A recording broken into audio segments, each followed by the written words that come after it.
الشيطان الرجيم بسم الله الرحمن الرحيم فأقم وجهك للدين حنيفا فطرة الله التي فطر الناس عليها لا تبديل لخلق الله ذلك الدين القيم ولكن أكثر الناس لا يعلمون منيبين إليه واتقوه وأقيموا الصلاة ولا تكونوا من المشركين صدق الله. സത്യവിശ്വാസികളായ സഹോദരന്മാരെ സഹോദരിമാരെ അസ്സലാമു അലൈക്കും. സൂറത്ത് അർ-റൂമിലെ 30-31 ആയത്തുകളാണ് നാം ശ്രവിച്ചത്. അല്ലാഹു സുബ്ഹാനഹു വ തആല പറയുന്നു, ഫഅഖിം വജ്ഹക ലിദ്ദീനി ഹനീഫ, നീ നിന്റെ മുഖത്തെ ഏകാഗ്രതയോടുകൂടി ദീനിനു നേരെ ഉറപ്പിച്ചു നിർത്തുക. ഫിത്രത്തല്ലാഹില്ലത്തി ഫതറന്നാസ അലൈഹ, അല്ലാഹു സുബ്ഹാനഹു വ തആല സൃഷ്ടിച്ച അതേ പ്രകൃതിയിൽ നിലകൊള്ളുക. ലാ തബ്ദീല ലിഖൽഖില്ലാഹ്, അല്ലാഹുവിൻ്റെ സൃഷ്ടിഘടനയ്ക്ക് മാറ്റമില്ല.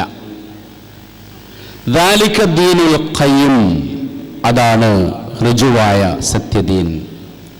വലാകിന്ന അക്സറന്നാസി ലാ യഅലമൂൻ, പക്ഷേ ഭൂരിപക്ഷം ജനതയും ഈ സംഗതികൾ അറിയുന്നില്ല. മുനീബീന ഇലൈഹി, അല്ലാഹുവിലേക്ക് ഖേദിച്ചു മടങ്ങുന്നവരായിക്കൊണ്ട്. വത്തഖൂ, അല്ലാഹുവിനെ നിങ്ങൾ സൂക്ഷിക്കുക. വഅഖീമുസ്സലാത്ത്, നമസ്കാരം നിലനിർത്തുകയും ചെയ്യുക.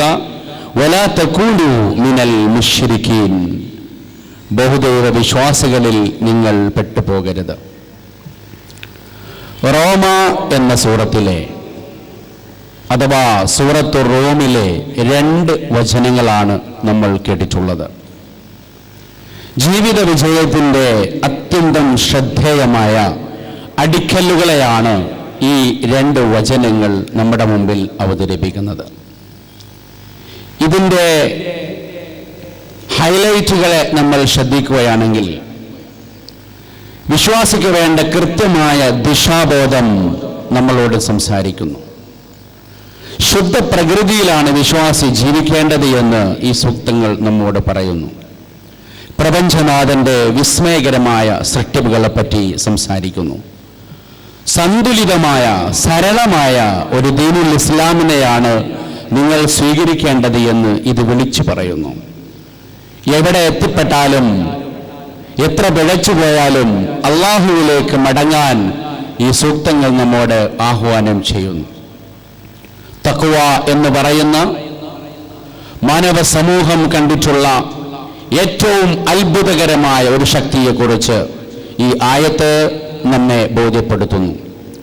ഭൂമി ആകാശ ബന്ധത്തിൻ്റെ അടിമ ഉടമ ബന്ധത്തിൻ്റെ നെടുംതൂണായ നമസ്കാരത്തെക്കുറിച്ച് ഉജ്ജ്വലമായി ഇത് നമ്മെ ബോധ്യപ്പെടുത്തുന്നു.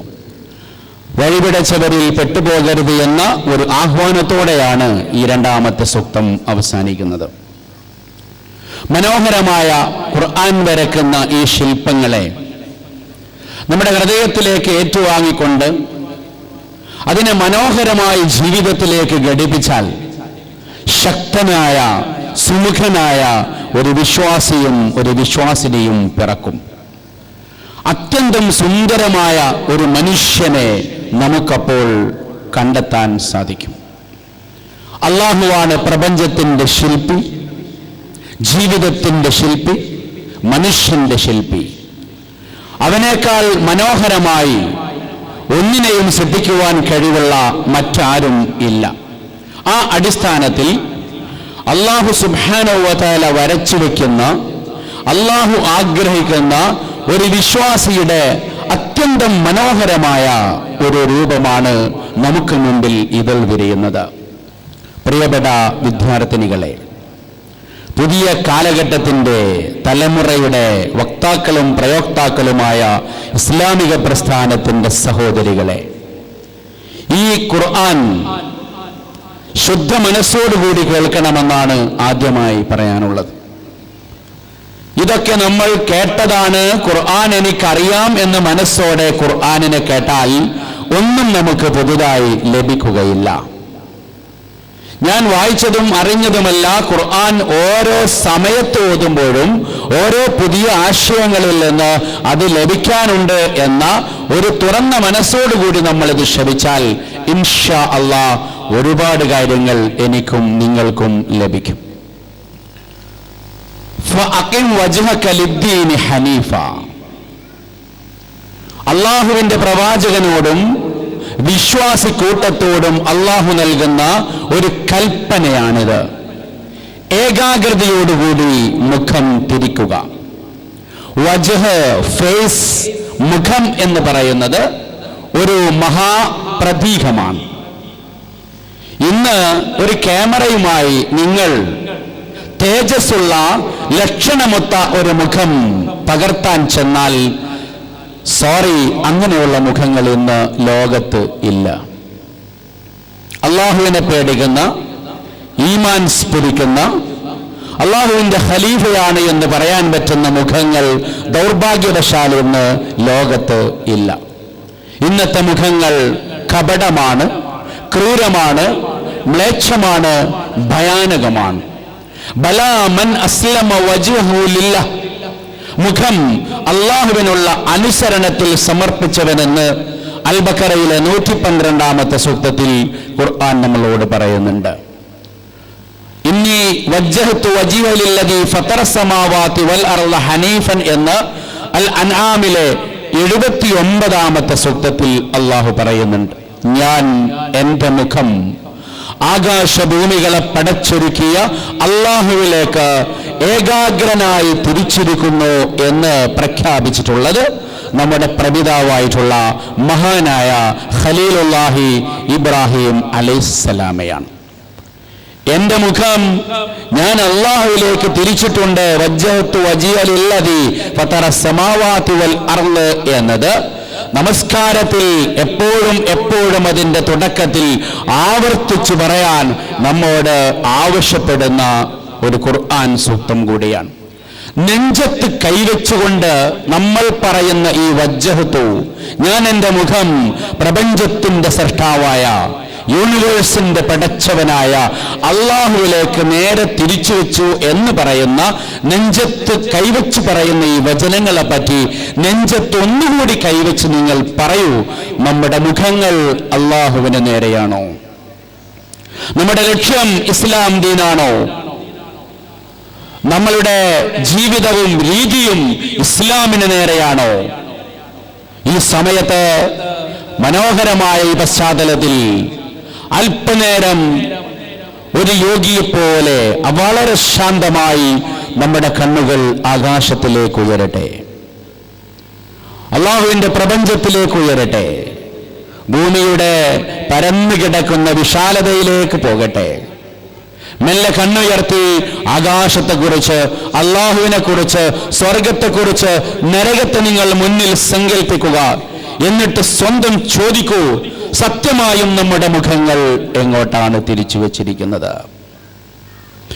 പിശാചിന്റെ പാതയിലാണോ? ഇലാഹിന്റെ പാതയിലാണോ? ഇബ്ലീസിന്റെ പാതയിലാണോ നമ്മുടെ മുഖങ്ങൾ നമ്മൾ തിരിച്ചു വെച്ചത്? ശരീരത്തെ ചുരുക്കി മടക്കി മുഖത്തിലേക്ക് ചുരുക്കിക്കൊണ്ട് സൃഷ്ടിനാഥൻ ഒരു പരലോക ചിത്രം നമ്മുടെ മുമ്പിൽ വരക്കുന്നു.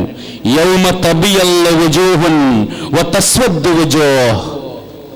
ആ പരലോകത്തിൽ ചില മുഖങ്ങൾ പ്രസന്നമാണ്, മറ്റു ചിലവ ഇരുണ്ട് കറുത്തതാണ് എന്ന് ജഹന്നമിന്റെയും ജന്നത്തിന്റെയും പ്രയോഗം ഉപയോഗപ്പെടുത്തിക്കൊണ്ട് അതിലേക്ക് സൂചന നൽകിക്കൊണ്ട് അള്ളാഹു നമ്മളോട് പറയുന്നു.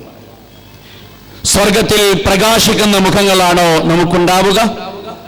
വെപ്രാളപ്പെട്ട് അള്ളാഹുവിനെ നിഷേധിച്ചതിന്റെ, കളവാക്കിയതിന്, റസൂലിനെ കൊച്ചാക്കിയതിന്റെ, ഇസ്ലാമിക ദൗത്യം നിർവഹിക്കാത്തതിന്റെ കടുകടുത്ത ചോദ്യങ്ങൾ അള്ളാഹു നമ്മളോട് ചോദിക്കുമ്പോൾ ഇരുണ്ട് കറുത്ത് കണ്ണുകൾ കുഴികളിൽ നിന്ന് പുറന്തള്ളി അന്താളിച്ചു പോകുന്ന ഒരു മുഖമാണോ നിലവിൽ നമുക്കുള്ളത്?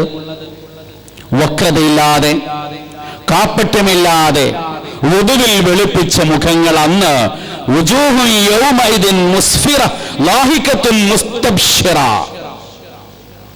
അത്തരം മുഖങ്ങളെ പറ്റിയാണ് ഖുർആൻ പറഞ്ഞത്.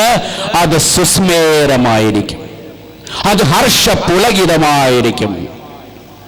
മുസ്ഫിറ, മുസ്തബ്ഷിറ, സുസ്മേരം, ഹർഷപുളകിതം, സന്തോഷപൂർണമായ മുഖങ്ങൾ. ഈ ഒരു ഇസ്ലാമിക മുഖം കൊണ്ട്, ഖുർആൻ നമ്മുടെ മുമ്പിൽ വരക്കുന്ന വജ്ഹ് കൊണ്ട്, ജീവിതം കൊണ്ട് ആ ഒരു സ്വർഗമുഖം വരച്ച് സ്വർഗത്തിൽ ചിരിക്കാനാണ് കാരുണ്യവാനായ റബ്ബ് സുബ്ഹാനഹു വ തആല നമ്മോട് ആവശ്യപ്പെടുന്നത്. പ്രിയപ്പെട്ട വിദ്യാർത്ഥിനികളെ, ദീനിലേക്ക്, ഇസ്ലാമിലേക്ക്, അള്ളാഹുവിലേക്ക്, പ്രവാചകനിലേക്ക്, ഖുർആനിലേക്ക്, ഇസ്ലാമിന്റെ ശരീഅത്തിലേക്ക്, ഇസ്ലാമിക പ്രവർത്തനത്തിലേക്ക് നമ്മൾ മുഖം തിരിക്കണം. ഇസ്ലാം ദീൻ നമ്മുടെ ജീവിതത്തിന്റെ രാജ്യപാതയാണ്.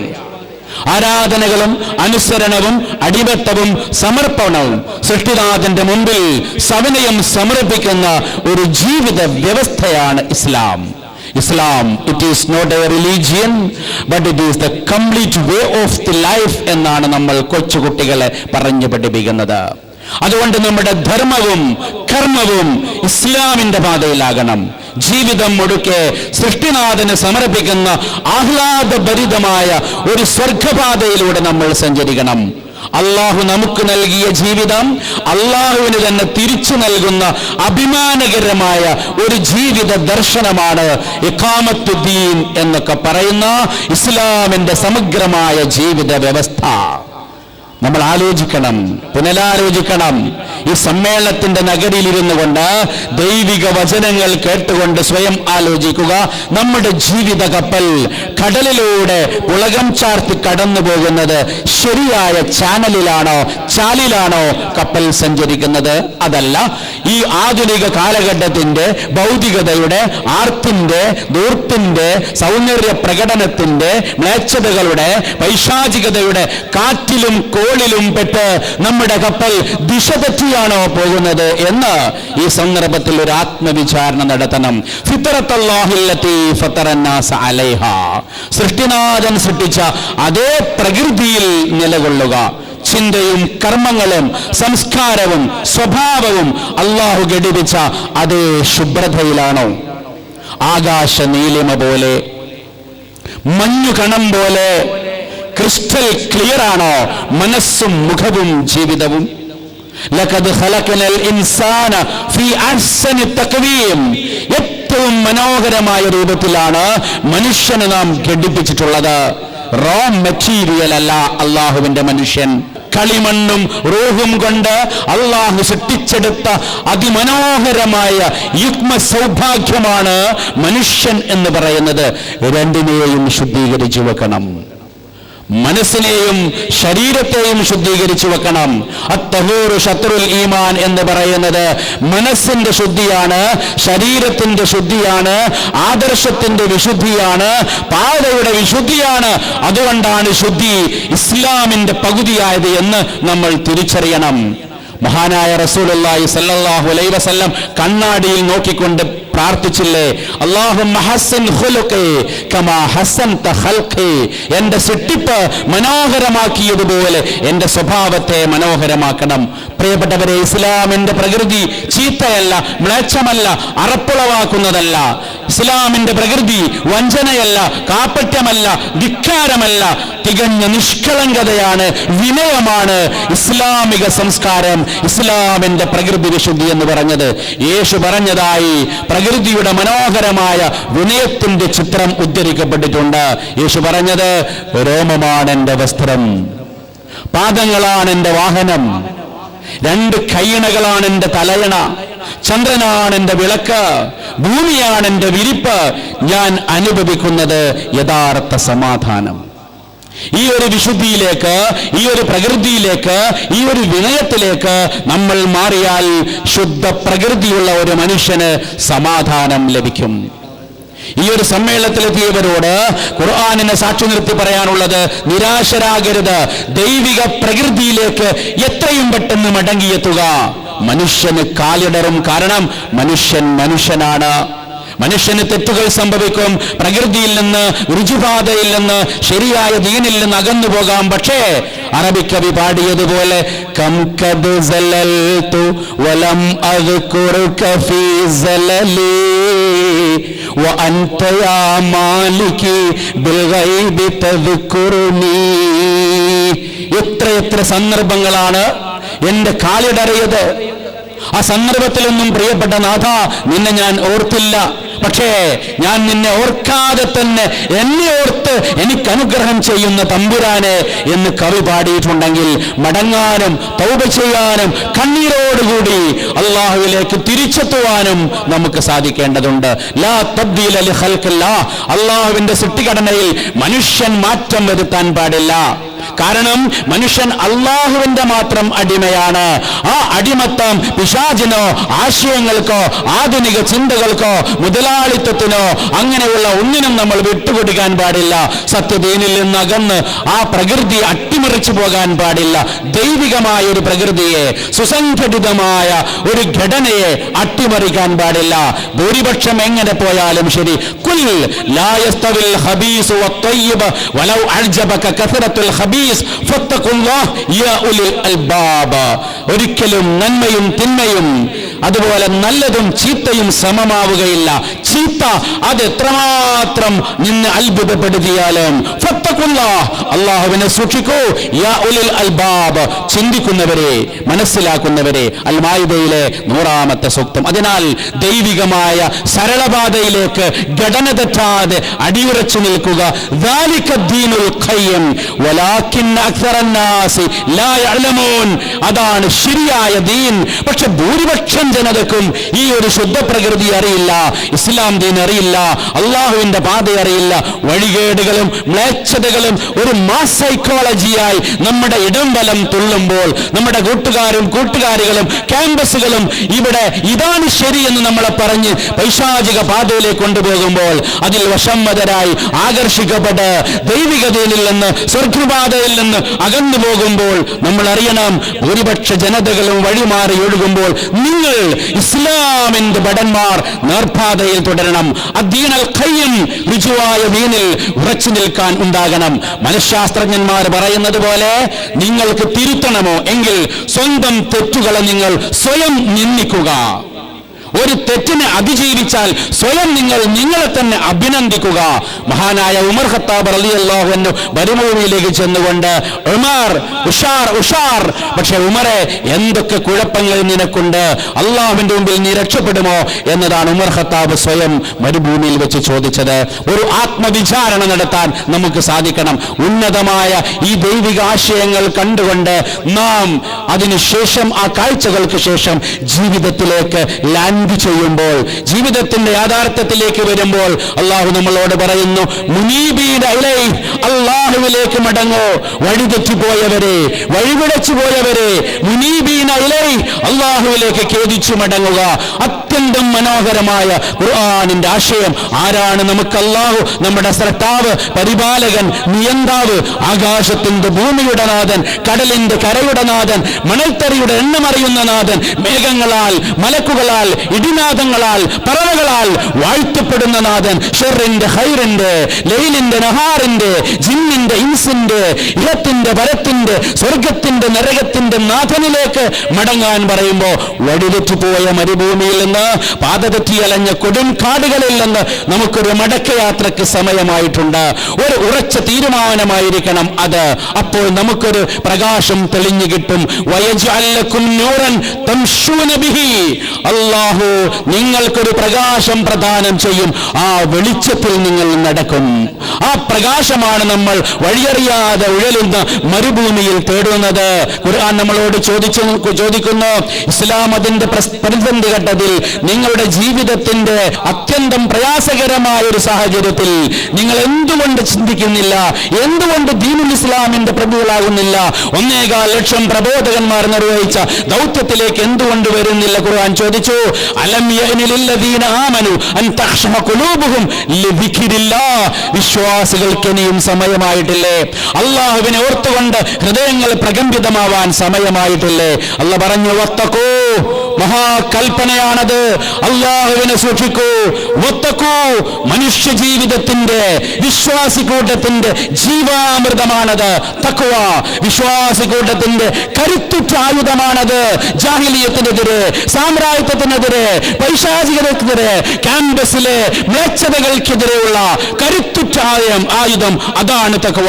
ഇസ്ലാം അവതരിപ്പിക്കുന്ന അതുല്യമായ ചാലകശക്തി കണ്ടെത്താനും വ്യാഖ്യാനിക്കാനും കഴിയാത്ത ആ തഖ്വ. അവസാനമായി വഅഖീമുസ്സലാത്ത്, നമസ്കാരം നിലനിർത്തൂ. വിചാരണയുടെ നാളിൽ തന്നെ സൃഷ്ടിച്ചയച്ച നാഥൻ തന്റെ മുമ്പിലെത്തുന്നവരോട് ചോദിക്കുന്നത് നമസ്കാരം നിലനിർത്തിയിരുന്നോ എന്ന ഫസ്റ്റ് ക്വസ്റ്റ്യൻ. പരലോകത്തെ ചോദ്യം, നമസ്കാരം നിലനിർത്തിയിരുന്നോ? ഇതിൽ ഗ്രീൻ സിഗ്നൽ ലഭിച്ചവർക്ക് സ്വർഗത്തിലേക്ക് പോകാം, ഇതിൽ സിഗ്നൽ പാളിയാൽ നരകമുണ്ടാകും. അതുകൊണ്ട് അവസാനിപ്പിക്കുന്നു, ജീവിത വിജയത്തിന്റെ താക്കോലാണിത്. ഇസ്ലാമിന്റെ നെടുന്തൂണാണ് നമസ്കാരം. വിശ്വാസിയാണെന്ന ലോകത്തിന്റെ മുമ്പിലുള്ള ഉറച്ച പ്രഖ്യാപനമാണ്. വിശ്വാസിയാണെന്നതിന്റെ ഉജ്ജ്വലമായ അടയാളമാണ്. ദൈവിക സമർപ്പണത്തിന്റെ മനോഹര ദൃശ്യമാണ്. അതുകൊണ്ടാണ് ഖബ്ബാബ് റളിയല്ലാഹു അൻഹു വിശ്വാസി കൂട്ടത്തെ ആക്രമിച്ചുകൊണ്ടിരുന്നവർ മരുഭൂമിയില് അദ്ദേഹത്തെ പിടിച്ചുകൊണ്ടുപോയി കുരിശിൽ തറച്ച് അമ്പെയ്ത് കൊല്ലുമ്പോ അവസാനത്തെ ആഗ്രഹം ചോദിച്ചു പറഞ്ഞല്ലോ, വലസ്തു ഉബാലീന ഉഖ്താലു മുസ്ലിമൻ അലാ അയ്യി ജംബിൻ കാന ലില്ലാഹി മസ്റഈ. ഇസ്ലാമിന് വേണ്ടി ജീവിച്ചതിന്റെ പേരിൽ ഈ കൊടും മരുഭൂമിയിൽ കുരിശിൽ തറച്ച് ഇഞ്ചിഞ്ചായി നിങ്ങൾ എന്നെ കൊന്നാലും 2 റക്അത്ത് എന്റെ നാഥന് വേണ്ടി ഞാൻ നമസ്കരിച്ചു. ഇനി എനിക്കൊന്നും പ്രശ്നമല്ല. ഇസ്ലാമിന്റെ മാർഗത്തിൽ ഞാൻ സഹിക്കുന്നത് ദൈവിക പാതയിലാണ് എന്ന് പറഞ്ഞതുകൊണ്ട് ആ നമസ്കാരത്തെ നെഞ്ചിലേറ്റുക. കാലഘട്ടത്തിന്റെ കരുത്താണത്, വിശ്വാസിയുടെ കരുത്താണത്, സ്വർഗത്തിന്റെ താക്കോലാണത്. അതുകൊണ്ട് നമസ്കരിച്ചതുപോലെയല്ല ഇനി നമസ്കരിക്കേണ്ടത്. നമസ്കാരത്തെ ഒരു ത്രില്ലാക്കുക, നമസ്കാരത്തെ ഒരു ഉത്സവമാക്കുക, നമസ്കാരത്തെ ഒരു ആനന്ദമാക്കുക, നമസ്കാരത്തെ ഒരു ഉന്മേഷവും ഉത്സാഹവുമാക്കുക. അങ്ങനെ വൃത്തിയായി ശുദ്ധീകരിച്ച് നല്ല മനസ്സോടുകൂടി അള്ളാഹുവിലേക്ക് പോവുക. അള്ളാഹു ഒടുവിൽ പറഞ്ഞ് അവസാനിപ്പിച്ച 2-ാമത്തെ ആയത്ത്, വലാ തകൂനൂ മിനൽ മുശ്രിക്കീൻ. അതിനാൽ ജീവിതം എന്താണ് തിരിച്ചറിയണം. നിങ്ങൾ വഴികേടിലും ശിർക്കിലും ബഹുദൈവ ആരാധനയിലും പെട്ടുപോകരുത്. ജീവിതമുഖം സ്വർഗത്തിലേക്ക് തിരിക്കാനുള്ള ഒരു ദൃഢനിശ്ചയം ഈ ഖുർആൻ ക്ലാസ് കേട്ടുകൊണ്ട് നമ്മൾ എടുക്കേണ്ടതുണ്ട്. ഈ മുഖം സ്വർഗത്തിലേക്ക് തിരിച്ചു വെക്കണം. ജന്നത്തിലേക്കോ ജഹന്നമിലേക്കോ? മനുഷ്യ നിന്റെ സഫർ എന്ന ചോദ്യത്തിന്റെ മുമ്പിൽ ജഹന്നമിലേക്കല്ല ജന്നത്തിലേക്കാണ് എന്റെ മുഖമുള്ളതെന്ന് ഉറപ്പുവരുത്തുക. അങ്ങനെ ജീവിച്ചാൽ അള്ളാഹുവിന്റെ മുഖം, വജ്ഹുല്ലാഹ്, സ്വർഗത്തിൽ ഏറ്റവും വലിയ അനുഭൂതിയാണ്. അള്ളാഹു നമ്മളെ കാത്തിരിക്കുന്നു. അള്ളാഹുവിന് വേണ്ടി ജീവിതം സമർപ്പിച്ച, പോരാട്ടം നടത്തിയ, കലാലയങ്ങളിൽ ഇസ്ലാമിന്റെ മുദ്രകൾ ചാർത്തിയ, അതിന്റെ കൊടിയടയാളങ്ങളായ, അതിന്റെ ലാൻഡ്മാർക്കുകളായ ഉജ്ജ്വല വിശ്വാസിനിയുടെ ഖലീഫ കൂട്ടത്തോട്, യാ അയ്യത്തുഹൻ നഫ്സുൽ മുത്മഇന്ന ഇർജിഇ ഇലാ റബ്ബികി റാളിയതൻ മർളിയ ഫദ്ഖുലി ഫീ ഇബാദി വദ്ഖുലി ജന്നതി. എന്റെ പ്രിയപ്പെട്ട അടിമയെ, സ്വർഗത്തിലേക്ക് വരിക എന്ന് ആഹ്വാനം ചെയ്യുന്നൊരു സന്ദർഭത്തിന് വേണ്ടി അവസാനത്തെ വാക്ക്. ഇതെല്ലാം കേട്ട ശേഷം അടങ്ങിയൊതുങ്ങി കഴിയുകയല്ല. ഒരു ഉദാഹരണം ഞാൻ പറയട്ടെ. ചിന്തകന്മാര് പറഞ്ഞത്, കപ്പൽ തുറമുഖത്ത് നങ്കൂരമിട്ട് കിടക്കുന്നത് കാറ്റും കോളും കടൽക്ഷോഭത്തെ അതിജീവിച്ചുകൊണ്ട് അതിന്റെ തുറമുഖത്ത് കിടക്കാനല്ല കപ്പൽ നിർമ്മിച്ചത്. അതോടൊപ്പം കടലിന്റെ ക്ഷോഭങ്ങളെയും കടൽ കാറ്റുകളെയും കടൽ കോളുകളെയും അതിജീവിച്ചുകൊണ്ട് ഭൂഖണ്ഡങ്ങൾ താണ്ടാനാണ് കപ്പൽ നിർമ്മിക്കപ്പെട്ടത് എന്നോർത്തുകൊണ്ട് പ്രവർത്തനത്തിലേക്ക് ഇറങ്ങുക. ഈ പരിപാടി അവസാനിച്ച് കുറ്റ്യാടിപ്പുഴ കടന്നു പോകുമ്പോൾ നിങ്ങളുടെ മനസ്സിൽ ഒരു പുതിയ ആകാശവും ഒരു പുതിയ ഭൂമിയും തെളിയട്ടെ. ഭാവുകങ്ങൾ. വാഖിറു ദഅ്വാന അനിൽ ഹംദുലില്ലാഹി റബ്ബിൽ ആലമീൻ.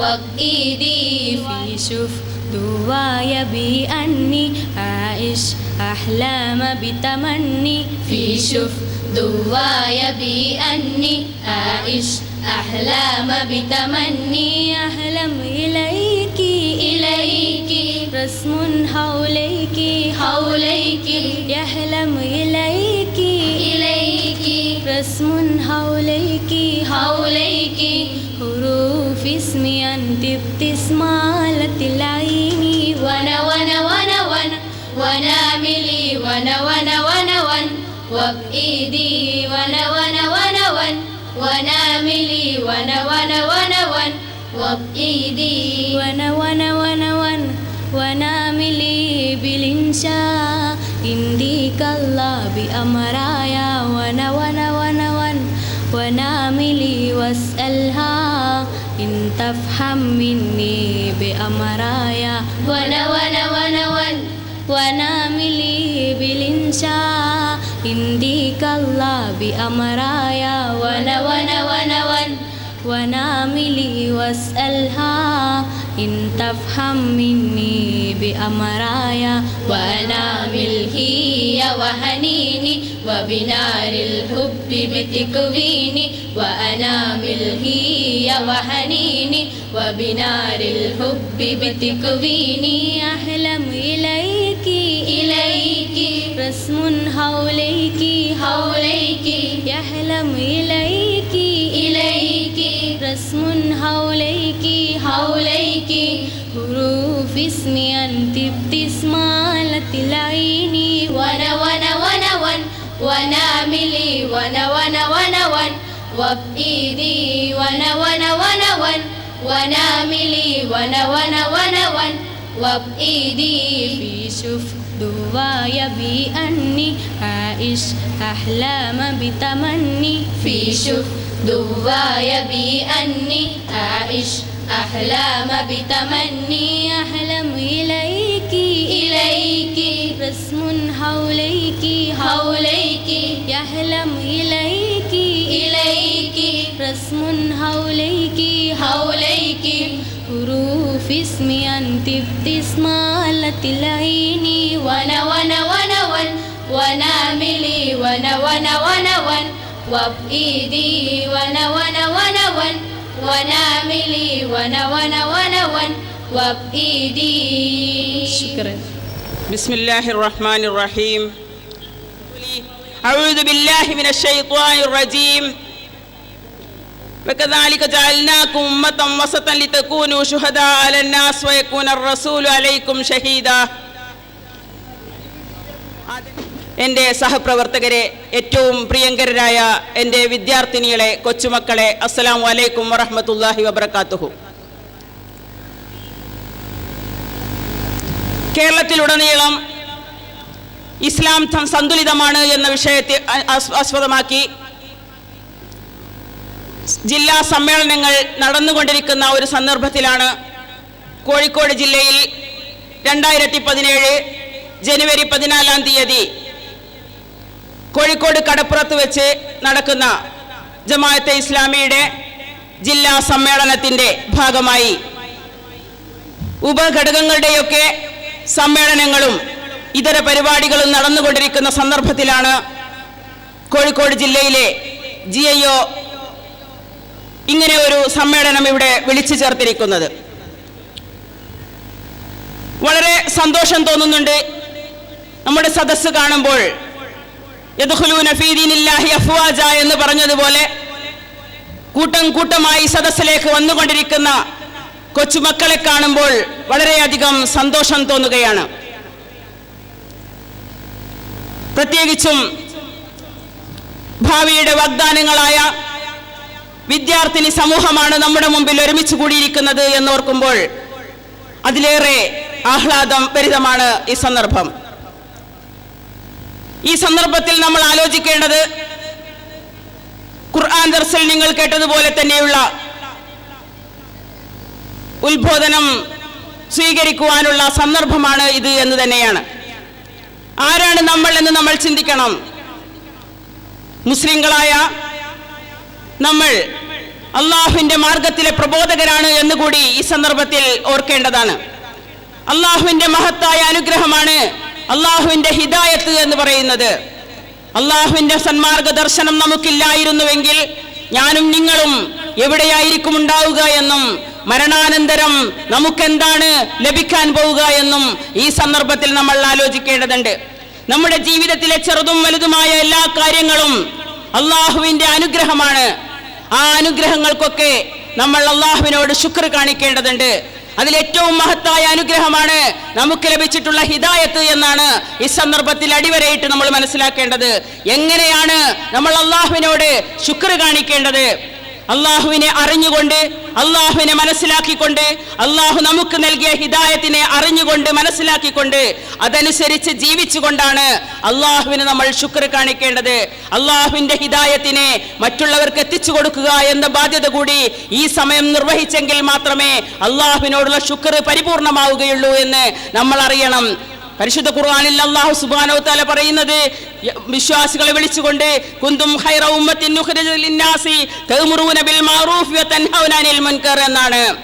സത്യവിശ്വാസികളെ വിളിച്ചുകൊണ്ട് അല്ലാഹു സുബ്ഹാനഹു വ തആല പറയുന്നത് നിങ്ങൾ ഉത്തമ സമൂഹമാണ്, നിങ്ങൾ മറ്റുള്ളവർക്ക് വേണ്ടി തിരഞ്ഞെടുക്കപ്പെട്ടവരാണ്, ജനങ്ങൾക്ക് വേണ്ടി തിരഞ്ഞെടുക്കപ്പെട്ടവരാണ്, നന്മ കൽപ്പിക്കുകയും തിന്മ വിരോധിക്കുകയും ചെയ്യേണ്ടവരാണ് എന്ന് അല്ലാഹു സുബ്ഹാനഹു വ തആല പറയുന്നുണ്ടെങ്കിൽ വിശ്വാസികളായ നമുക്ക് ആ ഉത്തരവാദിത്വത്തിൽ നിന്നും മാറി നിൽക്കുക സാധ്യമല്ല.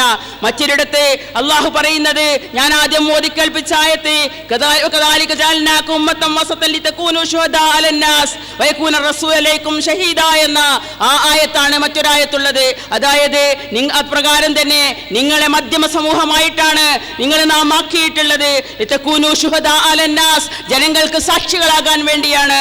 വയകൂന റസൂലു അലൈക്കും ഷഹീദാ, നിങ്ങൾക്ക് പ്രവാചകൻ ദൈവദൂതൻ സാക്ഷിയായതുപോലെ നമുക്കറിയാം പ്രവാചകൻ സല്ലല്ലാഹു അലൈഹി വസല്ലം അല്ലാഹുവിന്റെ റസൂൽ എങ്ങനെയാണ് ഒരു സമൂഹത്തിന് സാക്ഷിയായത് എന്ന് എനിക്കും നിങ്ങൾക്കും അറിയുന്ന സംഗതിയാണ്. 10-13 വർഷക്കാലം മക്കയിലും 10 വർഷക്കാലം മദീനയിലും നുബുവത്തിന് ശേഷം അദ്ദേഹം ജീവിച്ചു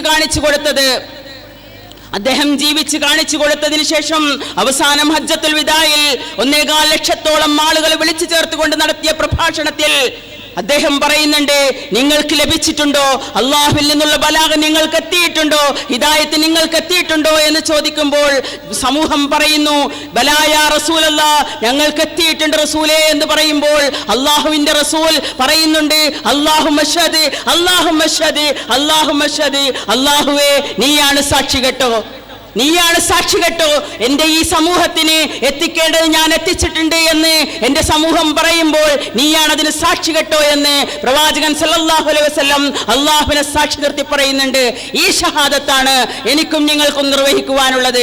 അതാണ് പ്രവാചകന്മാരൊക്കെയും നിർവഹിച്ചത്, അതാണ് പ്രവാചകന്മാർക്ക് ശേഷം ഖുലഫാഉർ റാഷിദുകൾ നിർവഹിച്ചത്, അതാണ് അതിനുശേഷമുള്ള താബികളും താബികളും ഒക്കെ നിർവഹിച്ചത്, അതാണ് ഇവിടെ മുജദ്ദിദുകൾ നിർവഹിച്ചത്. ആ ഉത്തരവാദിത്തമാണ് നമുക്കും നിർവഹിക്കുക. ഇതിൽ നിന്ന് ഒഴിഞ്ഞു മാറുക നമുക്ക് സാധ്യമല്ല.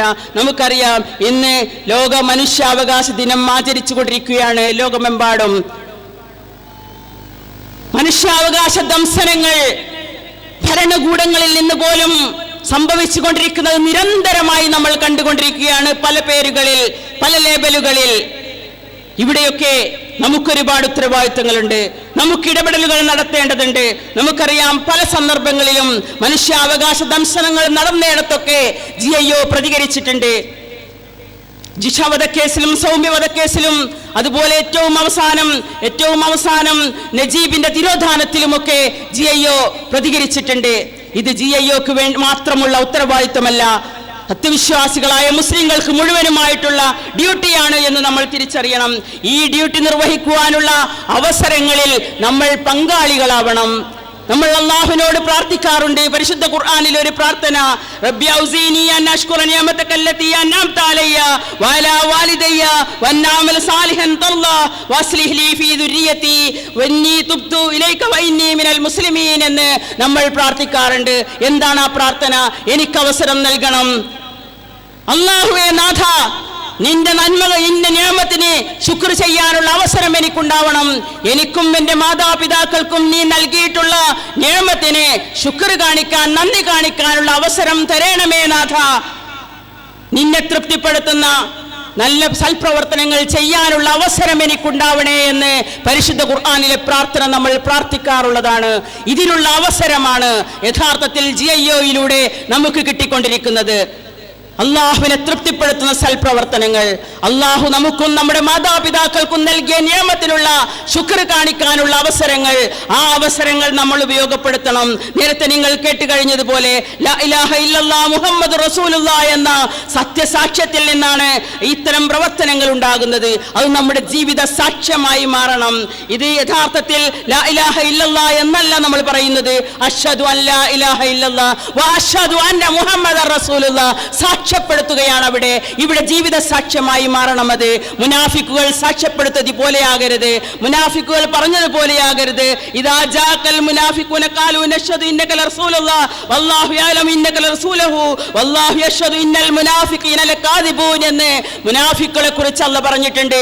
അവർ വെറും വാക്ക് പറയുകയായിരുന്നു, അവർ സാക്ഷ്യപ്പെടുത്തുകയായിരുന്നില്ല. അതുപോലെയായി പോകരുത്. എൻ്റെയും നിങ്ങളുടെയും സാക്ഷ്യം എന്ന് പറയുന്നത് വെറും വാക്കായി പോകരുത്. അത് യഥാർത്ഥത്തിൽ മനസ്സാ വാചാ കർമ്മണ അറിഞ്ഞുകൊണ്ടുള്ള സത്യത്തിന്റെ സാക്ഷികളായി തീരണം നമ്മൾ. അതുപോലെ അതിനനുസരിച്ച് ഈ ലാ ഇലാഹ ഇല്ലല്ലാഹ് അനുസരിച്ച്, മുഹമ്മദ് റസൂലുള്ളാഹ് അനുസരിച്ച് നമ്മുടെ സംസ്കാരം നമ്മൾ മാറ്റിയെടുക്കണം. നമ്മുടെ സംസാരം, നമ്മുടെ പെരുമാറ്റം, നമ്മുടെ നടത്തം, നമ്മുടെ ഇരുത്തം, നമ്മുടെ വസ്ത്രധാരണം, വിഭവങ്ങളുടെ ഉപഭോഗം, പ്രത്യേകിച്ചും ആധുനിക സങ്കേതങ്ങൾ, നവസാമൂഹ്യ മാധ്യമങ്ങളുടെ ഉപയോഗം, നമ്മുടെ ഇടപാടുകൾ, നമ്മുടെ ഇടപെടലുകൾ തുടങ്ങി ജീവിതത്തിന്റെ നിഖില മേഖലകളിലും ഈ സത്യത്തിന്റെ പ്രതിനിധാനമാകണം നമ്മുടെ സംസ്കാരം. അതായിരിക്കണം നമ്മുടെ ജീവിതം. അവിടെയൊക്കെ ലാ ഇലാഹ ഇല്ലല്ലാഹ് ഇറങ്ങി വരണം. വാക്കും പ്രവൃത്തിയും വൈരുദ്ധ്യമാകരുത്. വ്യക്തി ജീവിതവും കുടുംബ ജീവിതവും സാമൂഹ്യ ജീവിതവും ഈ ഷഹാദത്തിനനുസരിച്ച് ചിട്ടപ്പെടുത്താൻ, ക്രമീകരിക്കാൻ നമുക്ക് സാധ്യമാകേണ്ടതുണ്ട്. ഹസനുൽ ബന്ന ഷഹീദ് ഒരിക്കൽ പറയുന്നു, അഖീമു ദൗലത്തൽ ഇസ്ലാമി അവ്വലൻ ഫീ ഖുലൂബിക്കും തകുൻ ദൗലത്തൽ ഇസ്ലാമി ഫീ അർളിക്കും എന്ന് അദ്ദേഹം പറയുന്നു.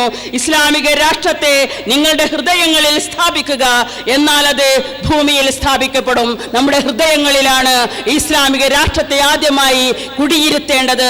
എന്നാലാണ് അതിന്റെ പ്രതികരണം, അതിന്റെ പ്രതിഫലനം സമൂഹത്തിൽ നമുക്ക് കാണുവാൻ സാധിക്കുക. കൂടുതൽ ദീർഘിപ്പിച്ച് ഞാൻ നിങ്ങളോട് സംസാരിക്കുന്നില്ല. പഠനത്തോടൊപ്പം അള്ളാഹുവിന്റെ ദീനിന്റെ മാർഗത്തിലുള്ള പ്രവർത്തനങ്ങൾ നിർവഹിക്കുവാനുള്ള അവസരം GIOയുടെ കൂടെ നിന്നുകൊണ്ട് വിദ്യാർത്ഥിനികൾ ആ അവസരം ഉപയോഗപ്പെടുത്തണമെന്ന് എല്ലാ നല്ലവരായ വിദ്യാർത്ഥിനികളെയും ഞാൻ ഈ സന്ദർഭത്തിൽ ആഹ്വാനം ചെയ്യുകയാണ്. അതോടൊപ്പം തന്നെ GIO പ്രവർത്തകരോട് എനിക്ക് പറയുവാനുള്ളത്, നിങ്ങളെ വിശ്വസിച്ച് നിങ്ങളെ കൂടെ ഇറങ്ങി വന്നിട്ടുള്ള ഈ കുട്ടികളെ GIOയുടെ കൂടെ നിർത്തിക്കൊണ്ട്, അവരെ കൂട്ടിപ്പിടിച്ചുകൊണ്ട്, അവർക്ക് അവസരം നൽകിക്കൊണ്ട് മുന്നോട്ട് കൊണ്ടുപോകുവാനുള്ള തയ്യാറെടുപ്പ് നിങ്ങൾ എടുക്കണമെന്ന് GIO വിദ്യാർത്ഥിനികളോട് ഞാൻ ഈ സന്ദർഭത്തിൽ അഭ്യർത്ഥിക്കുകയാണ്. തുടർന്ന് നമ്മുടെ ഈ മഹത്തായ കോൺഫറൻസ്, നമ്മുടെ ഈ മഹത്തായ സമ്മേളനം ഉദ്ഘാടനം ചെയ്യാൻ ഇവിടെ എത്തിയിട്ടുള്ള കർണാടക സ്റ്റേറ്റ് കൗൺസിൽ മെമ്പർ ബഹുമാനിയായ ഉമൈറ ബാനു സാഹിബയെ ആദരപൂർവ്വം ആ മഹത്തായ ഉദ്ഘാടന കർമ്മം നിർവഹിക്കുന്നതിന് വേണ്ടി ക്ഷണിച്ചുകൊണ്ട് ഞാൻ എൻ്റെ വാക്കുകൾ അവസാനിപ്പിക്കുന്നു. വആഖിറു ദഅവാനാ അൽഹംദുലില്ലാഹി റബ്ബിൽ ആലമീൻ. അസ്സലാമു അലൈക്കും വറഹ്മത്തുള്ളാഹി വബറകാതുഹു. അൽഹംദുലില്ലാഹി റബ്ബിൽ ആലമീൻ. അസ്സലാത്തു വസ്സലാമു അലാ റസൂലിൽ കരീം വഅലാ ആലിഹി വഅസ്ഹാബിഹി അജ്മഈൻ. അമ്മാ ബഅദ്. റബ്ബി ഇശ്റഹ് ലി സദ്രി വയസ്സിർ ലി അംരി വഹ്ലുൽ ഉഖ്ദതം മിൻ ലിസാനി യഫ്ഖഹു ഖൗലി. وَلَقَدْ كَرَّمْنَا بَنِي آدَمَ وَحَمَلْنَاهُمْ فِي الْبَرِّ وَالْبَحْرِ وَرَزَقْنَاهُم مِّنَ الطَّيِّبَاتِ وَفَضَّلْنَاهُمْ عَلَىٰ كَثِيرٍ مِّمَّنْ خَلَقْنَا تَفْصِيلًا. And all my dear sisters present here, a warm greetings of Assalamu alaikum wa rahmatullahi wa barakatuh. May peace and blessings be upon you all.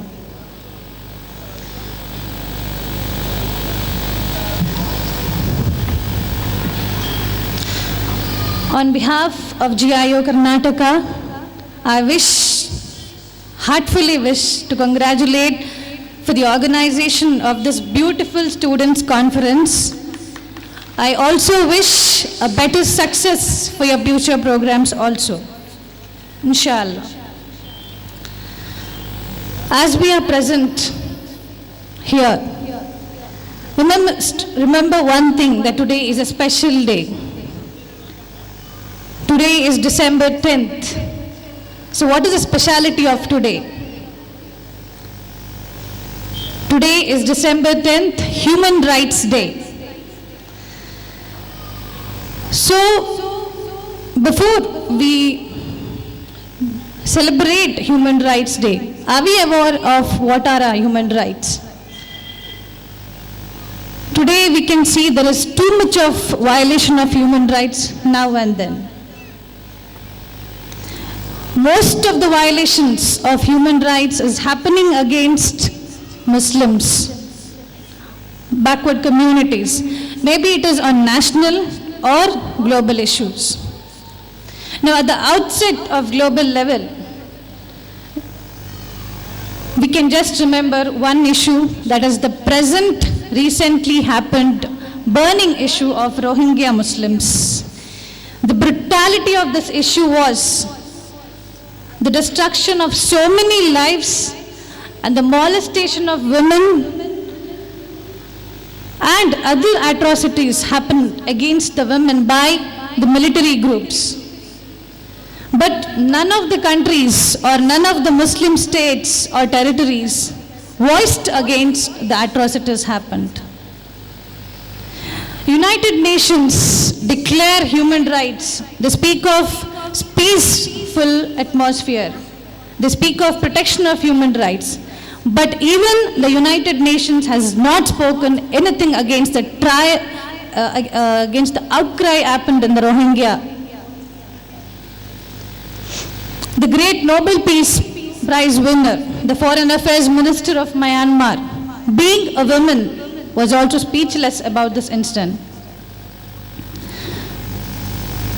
So at this, let us pray to Allah subhanahu wa ta'ala that may Allah ease the difficulties, the pains, the hardships suffered by the Rohingya Muslims, and may Allah reward them with the highest honors in the year after. In our country, that is India, there is extreme violation of human rights. For example, the Bhopal fake encounters, the state terrorisms.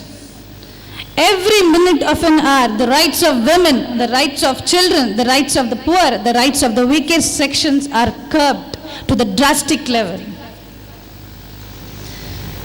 Every being on this earth has a right to life, has a right to get respect, has a right to be dignified. As I read the verses earlier of Surah Bani Israel, 70th verse, Allah says that He created human beings to inhabit the earth. He created human beings to inhabit the earth. Now to live, He provided him with so many human rights. But He placed him in a higher preference which He has not given to the animals. That is, He has placed man before the animal. That is, He has given definite preference compared to the other creatures. That means more than the rights of the animals, human rights are given more importance in Islam. He is provided with basic necessities of life, food, water to live, health, education, such other basic needs. So He says in the Quran, and we have certainly honored the children of Adam and carried them on the land and sea and provided them of good things and preferred him over definite preference. So Islam also gives more emphasis on human rights. Prophet Muhammad sallallahu alaihi wasallam during Hajjatul Wada stressed upon rights of human beings. Henceforth, we being Muslims has major responsibility, major duties towards protection of human rights. As GIU representatives, it is our obligation to fulfill these rights. Now, talking about coming to the theme. So in today's social situation, what are we facing to the extreme level? We are dictated by a so-called dictators, so-called fascist, the Sangha Parivars. So they dictate us what to eat and what not to, how to dress or what to dress. Every now and then we are dictated for everything. Let us take the instances of Akhlaq itself in Uttar Pradesh, because he was mercilessly killed for having mistakenly eaten beef. But is there any justice provided to him? No. Investigations are going on to speak. Investigations are going on not to protect the life of, or not to provide justice for Akhlaq, but investigations are going on to test whether the meat eaten by Akhlaq is beef or mutton. Another instance is with regard to the dress code. Today, the communalists, the RSS, the Sangha Parivars are trying to saffronize the dress code even. That is by adopting the agenda of not wearing scarves or burqa ban, etc. In so many other countries also, like France or maybe USA's, these issues are brought under control. But in India, this saffronization of dress code has gone to an extreme level. In my own state of Karnataka, I say that every now and then, in every college or in every institution, the Sangha Parivars, in the name of their student organizations, torture the girls.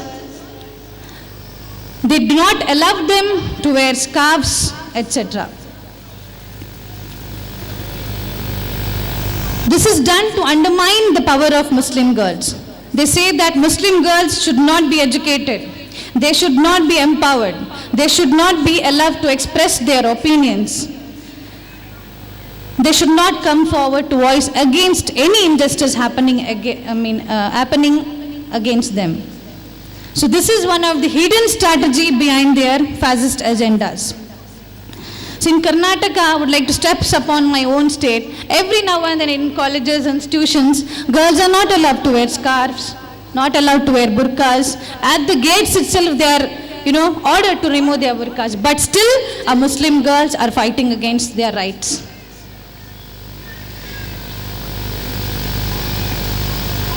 Again, in the name of terms like love jihad, or if a Muslim boy wants to converse with a non-Muslim woman, non-Muslim girl, or if a non-Muslim girl wants to speak with the Muslim boy with regard to their studies or maybe with regard to general matters, even that is not allowed. That is restricted. Even either they bring a mob and make violent attacks on them. So such atrocities, such evil things are happening in and around the society. So these are the too many distortions we need to know and violate against them. But again, if we proceed to violate against these, or if we raise slogans against the violent attacks of the Sangha Parivars, we are called or we are titled as anti-nationalist. We are tagged as anti-nationalists. But it is fair to say that nothing is objectionable in Islamic dress code. Even the nuns in convents, they wear their head garments and do social activities. So why not a Muslim woman wear her hijab and come into the social activities?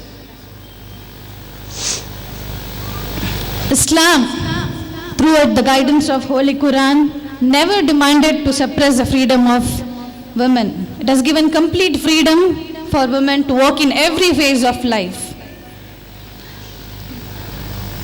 Now, another fascist regime prevailing in our country, in our society,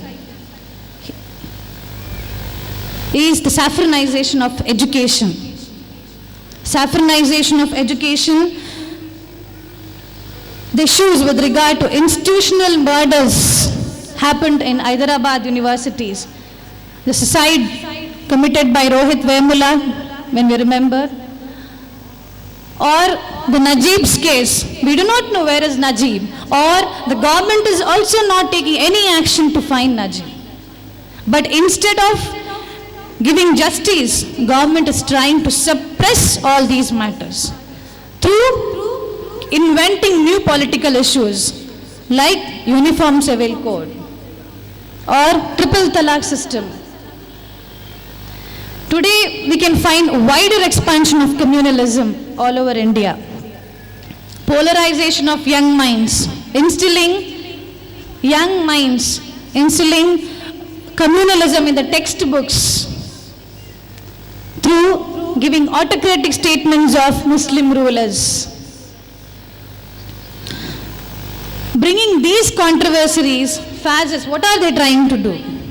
What are the Sangha Parivars trying to do? Fascists are trying to adopt differences of opinion among the communities, among the Muslim communities. They want to divide the communities into so many. And finally, destruction of Islam. They want to create a contaminated environment today.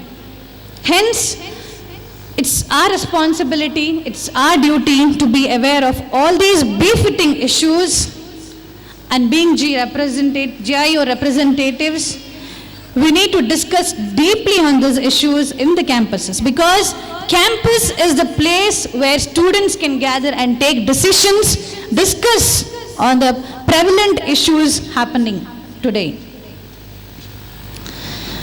Now, the development and the progress of fascist regime has created a need for empowerment of women, especially the empowerment of Muslim women. As I told earlier, the Sangha Parivars or the fascists does not want the Muslim women to get empowered. They just want to suppress the laws of Muslim women through creating Uniform Civil Code or maybe some other issues. Today, the empowerment Muslim is one of the basic need.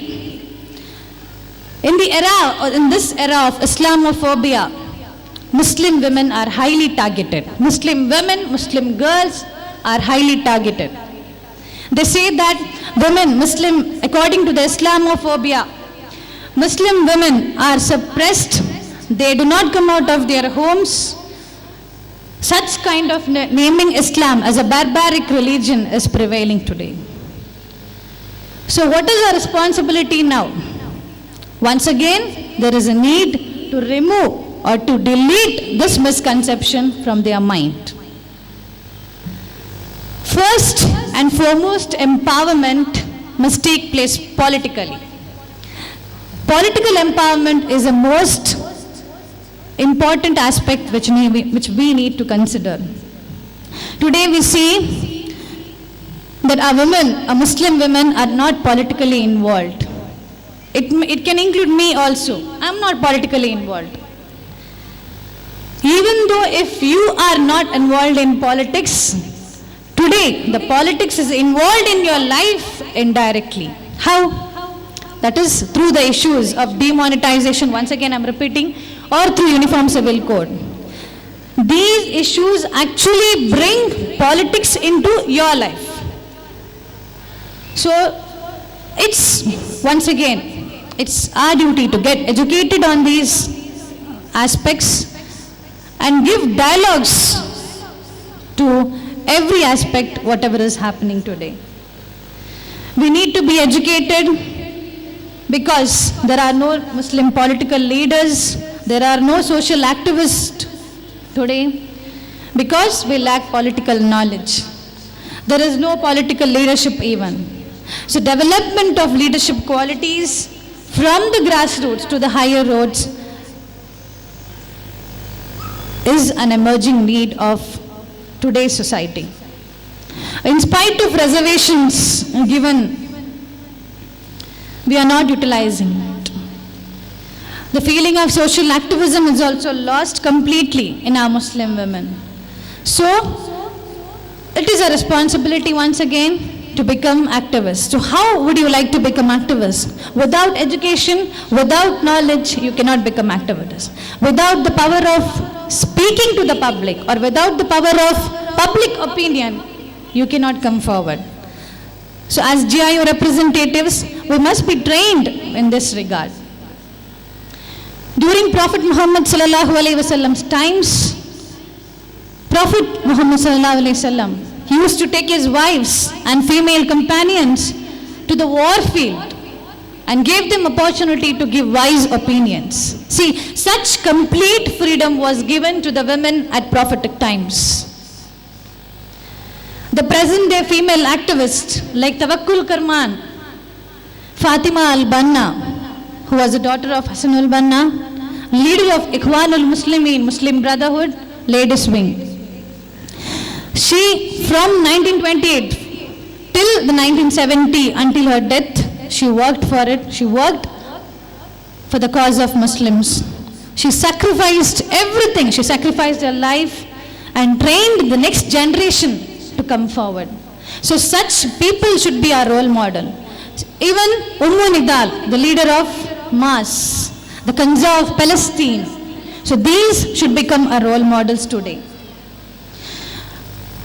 Our beloved mother, Prophet Muhammad sallallahu alaihi wasallam wife, Khadija radiallahu anha, the utmost pioneer of Islamic movement, should be our role model.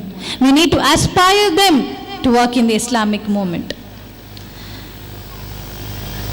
So hence, when you consider all these issues, when you face this fascist agenda, or when you come to know that there are so many problems, so many atrocities, so many social ill things are happening in the society, what is the solution given to them? Islam gives a complete solution to all the problems of mankind. So coming to the topic, Islam is ubiquitous. Islam is a comprehensive way of life. Islam teaches you to reach the state of goodness. Islam shows you the way to reach the state of goodness. Islam teaches how to develop virtues, how to eradicate the evils. Islam is a complete religion revealed by God. So it's necessary that we need to learn what is Islam through the guidance of Holy Quran and Prophet Muhammad, Sunnah of Prophet Muhammad sallallahu alaihi wasallam. Islam is in all the stages of man, from a small blood clot, then growing to be a child, then growing to be an adult, then he passes on various stages, maybe in his family, maybe he comes outside in the social atmosphere, until his death, or even after death, Islam prevails in all the phases of life. Islam gives directions to what to follow and what to refrain. Now, there were 3 ages of times earlier. That means we have passed the 3 ages of times. The first age was the agricultural period. That time, people were just concentrating on agricultural farms, etc. The second period was the industrial period. Development of industries was at pace, and people were just concentrating on their trade, on their commerce, etc. Now, we are living in the period of information technology, the IT, or the Modi, or Narendra Modi, so-called Prime Minister, calls it as Digital India. So we are in the age of information technology. So in this era of information technology, it's very easy to work in an Islamic movement because everything is at your doorstep. You can buy online, you can speak online, you can listen to the discourses of Quran or speeches, everything is online. Chatting, maybe anything, everything is online today. There is no personal touch also. So why not working in the Islamic movement is made easy in this period? So utilization of today's era, information technology, we need to strengthen our association with an Islamic movement. Islam is not just a form of worship, but there is more understanding of our deen beyond it. Maybe it says about marriage laws, it says about giving zakat, or it says about family systems, it says about relationship with your neighbors or fellow relatives, etc., etc. It speaks of about social harmony, it speaks of about peaceful life, etc. That means you cannot leave any aspect which Islam might have known. Islam is considered everything today. Islam is not too extreme, it is not too moderate also. It also gives importance to social service activities also. Khidmat-e-khalq. That is respecting your parents, rendering service to your weaker sections, rendering service to the poor. For all these, we need to retain, in order to fulfill these objectives of Islam, the fundamental principles of Islam, we need to have a continuous flow of learning process. So how will you continue this? By reading Quran, Holy Quran, because Holy Quran is the best speech. The best speech of Islam is the Holy Quran, because Quran has every solution. Quran has every aspect of life. Understanding of Quran is more important today. So vibrant study of our deen has to be taken place. Alhamdulillah, we are placed in a topmost Islamic movement today. Topmost organization of India, Jamaat-e-Islami Hind, which solely serves its objective of Iqamatud-Deen, Dharma Samsthapan. That is establishment of deen, to develop virtues, to eradicate the evils. It lays importance on the tazkiyah, the refinement of our soul, the tarbiyah, the skill development of its adherents, of its followers. It targets on all the areas, maybe society, maybe it is political, maybe it is economy, on the grounds of national or on the global issues. It formulates policies, it formulates programs for the successive working of the organization. So development of Muslim communities, creating social harmony, rendering maximum human service is a main center of activity of our organization. We must feel proud to say that we are a part of Jamaat-e-Islami Hind. Also, we are a part of Girls Islamic Organization, which is a patron of Jamaat-e-Islami Hind. The main objective, once again, is to develop virtues and eradicate the evils, and to train the young women in bringing a complete renovated society. So I request everybody to be a part of GIO, participate in the activities of GIO, and also to become strong activists of GIO. So by keeping this promise, I would like to end my words, and in the name of Allah, the most gracious, most merciful, Bismillahir Rahmanir Rahim, I declare this Students' Conference of GIO Kozhikode on the theme Islam is Ubiquitous open. May Allah give us strength and understanding to continue our efforts to fulfill the objectives of Iqamatud-Deen. May Allah bless all of us to fulfill the objectives of this conference. Wa akhir dawana alhamdulillahi rabbil alamin. Assalamu alaikum wa rahmatullahi wa barakatuh. ഈ വേദിയിലുള്ള ജമാഅത്തെ ഇസ്ലാമിയുടെയും GIOവിൻ്റെയും നേതാക്കളെ, കോഴിക്കോട് ജില്ലയുടെ നാനാഭാഗത്തു നിന്നും ഒഴുകിയെത്തി ഇസ്ലാമിക പ്രസ്ഥാനത്തിൻ്റെ സമ്പന്നമായ ചരിത്രമുറങ്ങുന്ന കുറ്റ്യാടിയിൽ പെൺകടൽ തീർത്തിട്ടുള്ള എൻ്റെ പ്രിയപ്പെട്ട പെൺമക്കളെ, സഹോദരിമാരെ, സുഹൃത്തുക്കളെ, അല്ലാഹു സുബ്ഹാനഹു വ തആല നമ്മളുടെ ഈ മഹത്തായ സംഗമം അവൻ്റെ അടുത്ത് സ്വീകാര്യമായ സ്വാലിഹായ അമലായി സ്വീകരിക്കുമാറാകട്ടെ.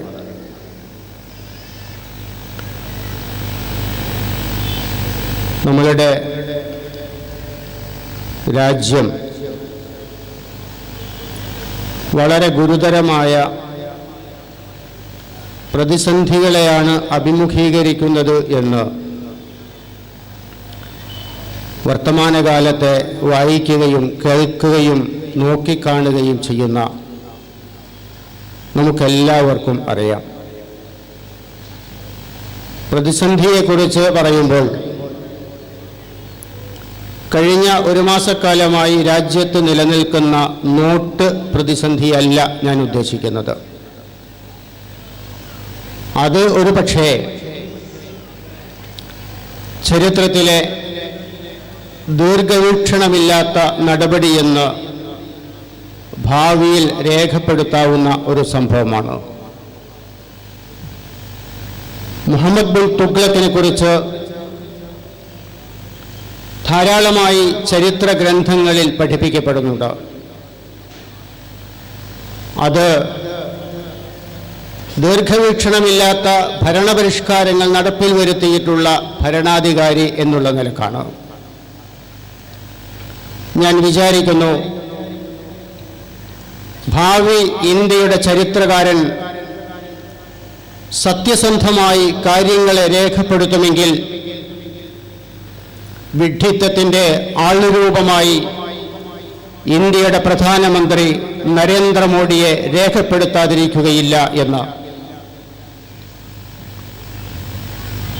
ഇതിൻ്റെ കാരണമെന്ത്, അതിനെക്കുറിച്ച് അല്ല, അതിൻ്റെ വിഷയമല്ലാത്തത് കൊണ്ട് ഞാൻ പറയുന്നില്ല. ഞാൻ പറയുന്ന പ്രതിസന്ധി നമ്മുടെ രാജ്യം അഭിമുഖീകരിക്കുന്ന സാമൂഹികവും സാംസ്കാരികവുമായ പ്രതിസന്ധിയെക്കുറിച്ചാണ്. ഇന്ത്യയെക്കുറിച്ച് നമ്മളുടെ പ്രൗഢമായ ചില ധാരണകളുണ്ട്, അഭിമാനങ്ങളുണ്ട്. ആ അഭിമാനം ഇന്ത്യയുടെ വൈവിധ്യത്തെക്കുറിച്ചാണ്. എല്ലാ തരം വ്യത്യസ്തതകളും നിലനിൽക്കെ തന്നെ വിശ്വാസപരമായി, ആശയപരമായി, വർഗപരമായി, അങ്ങനെ ഭാഷാപരമായി എല്ലാ തരത്തിലുള്ള വൈവിധ്യങ്ങളും വ്യത്യസ്തതകളും നിലനിൽക്കെ തന്നെ ഒരു രാജ്യമായി, ഒരു ജനതയായി ഈ നാട് നിലനിൽക്കുന്നു എന്നതാണ് ഇന്ത്യക്കാരായ എല്ലാവരും, സാമാന്യ ജനങ്ങളായ നമ്മളും, രാജ്യം ഭരിച്ചിട്ടുള്ള ഭരണാധികാരികളും, ജനങ്ങൾക്ക് നേതൃത്വം കൊടുത്തിട്ടുള്ള രാഷ്ട്രീയ നേതാക്കളും എല്ലാം നമ്മുടെ രാജ്യത്തിനകത്തും പുറത്തും ഒരുപോലെ പറഞ്ഞു വന്നിരുന്ന കാര്യം. പക്ഷേ ഇന്ന് വളരെ അടുത്ത കാലത്തായി നമ്മുടെ രാജ്യം അഭിമുഖീകരിക്കുന്ന കടുത്ത വെല്ലുവിളി എന്താണെന്ന് ചോദിച്ചാൽ, ഈ സവിശേഷത, എല്ലാ തരത്തിലുള്ള വ്യത്യസ്തതകളും വൈജാത്യങ്ങളുമുള്ള ഈ രാജ്യത്തിൻ്റെ സവിശേഷത ഇല്ലാതാക്കാനുള്ള ബോധപൂർവമായ ശ്രമങ്ങൾ നാട്ടിൻ്റെ നാനാഭാഗങ്ങളിൽ ഉണ്ടായിക്കൊണ്ടിരിക്കുന്നു എന്നതാണ്. ഇതൊരു പക്ഷേ ഇന്ത്യയുടെ ചരിത്രത്തിലെ ആദ്യത്തെ പ്രവണതയൊന്നുമല്ല എന്ന് നമുക്കറിയാം. എന്നാൽ ഒരു രാജ്യത്തിൻ്റെ ഭരണകൂടം എല്ലാ വിഭാഗം ജനങ്ങൾക്കും ഉപകാരം നൽകേണ്ടുന്ന രാജ്യത്തിൻ്റെ ഭരണകൂടം നേതൃത്വം നൽകിയിട്ട് രാജ്യത്തിലെ മത, ഭാഷ, സാംസ്കാരിക ന്യൂനപക്ഷങ്ങളെയെല്ലാം ഇല്ലായ്മ ചെയ്തുകൊണ്ട് ഏക സംസ്കാരത്തിലേക്ക്, ഏക നിയമവ്യവസ്ഥയിലേക്ക് രാജ്യത്തെ കൊണ്ടുവരാനുള്ള, വ്യത്യസ്തതകളെ ഉന്മൂലനം ചെയ്യാനും ഏകശിലാ സ്വഭാവമുള്ള ഒരു സാംസ്കാരിക അന്തരീക്ഷം സൃഷ്ടിച്ചെടുക്കാനുമുള്ള ബോധപൂർവമായ, അക്രമാസക്തമായ, ഭീഷണമായ സ്വരം രാജ്യത്ത് ഉണ്ടായിക്കൊണ്ടിരിക്കുന്നു എന്നതാണ് രാജ്യത്തിൻ്റെ അപകടകരമായ സാഹചര്യം എന്നാണ് ഞാൻ സൂചിപ്പിച്ചിട്ടുള്ളത്. നമ്മുടെ രാജ്യത്ത് രാഷ്ട്രപിതാവിനെ കുറിച്ച് വലിയ സങ്കല്പങ്ങളുണ്ട്. ഇന്ത്യയുടെ സ്വാതന്ത്ര്യ സമരത്തെക്കുറിച്ച് ധാരാളമായി പറയപ്പെടുന്നത് അഹിംസയിൽ അധിഷ്ഠിതമായി നടത്തപ്പെട്ടിട്ടുള്ള ഒരു സമരമാണ്, അങ്ങനെ വിജയിച്ചിട്ടുള്ള സമരമാണിത് എന്നതാണ്.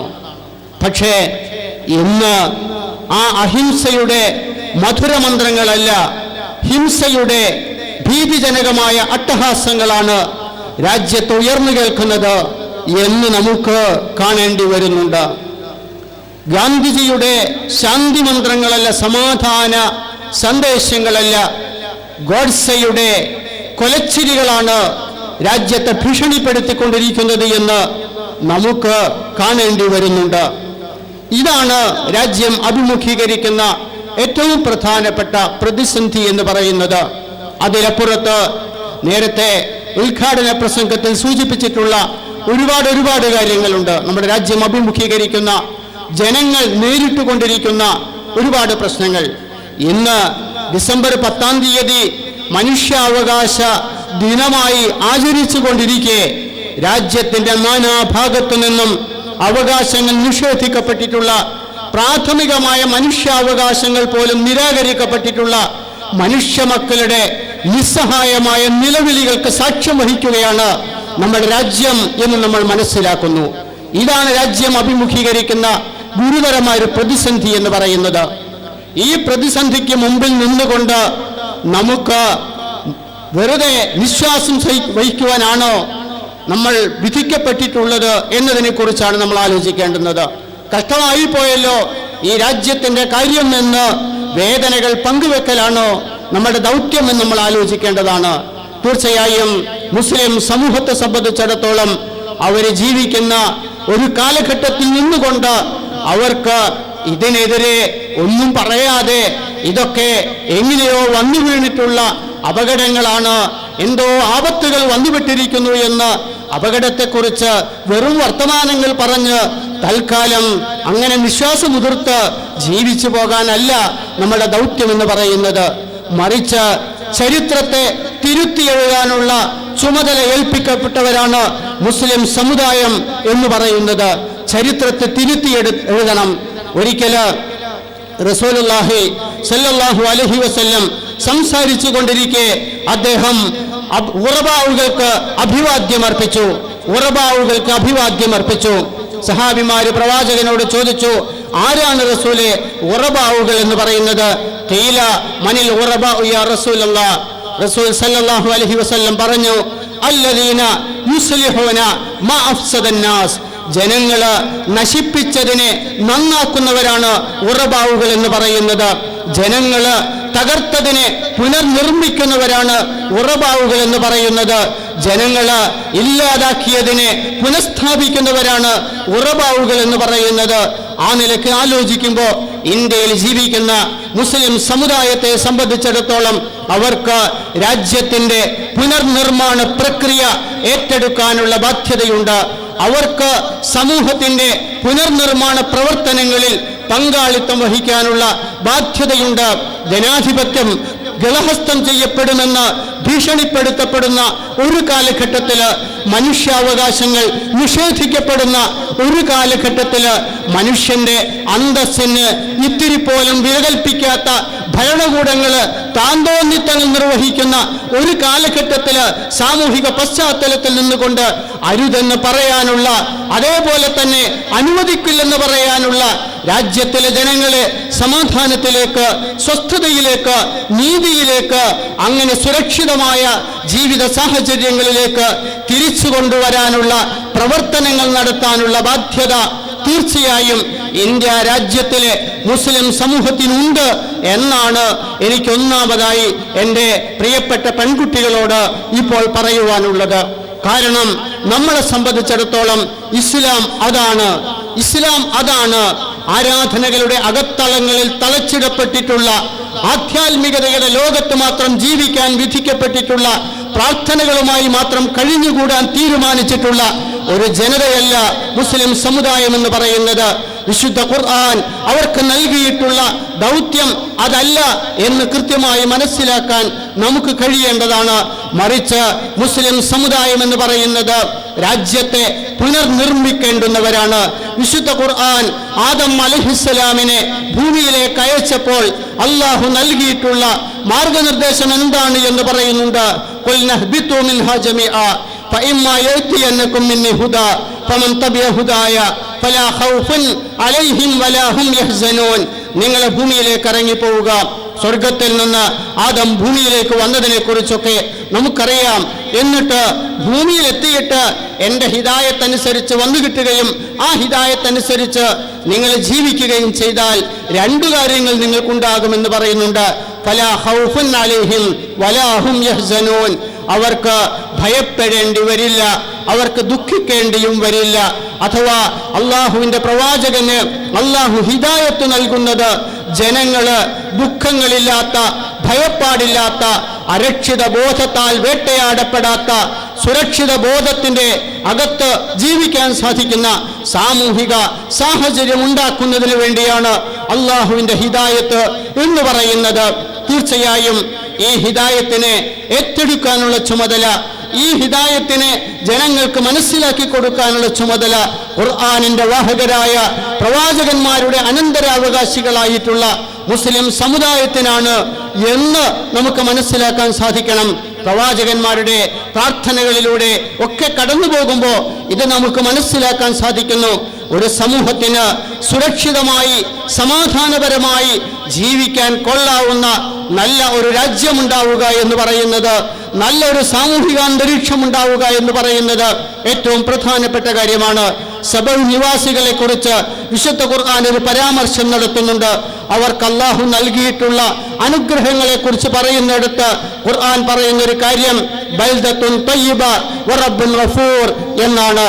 ബൽദത്തുൻ തയ്യിബ വറബ്ബുൻ ഗഫൂർ, അഥവാ നല്ല ഒരു നാട്, ജീവിക്കാൻ പറ്റുന്ന, അതിന് കൊള്ളാവുന്ന നല്ല ഒരു നാട്.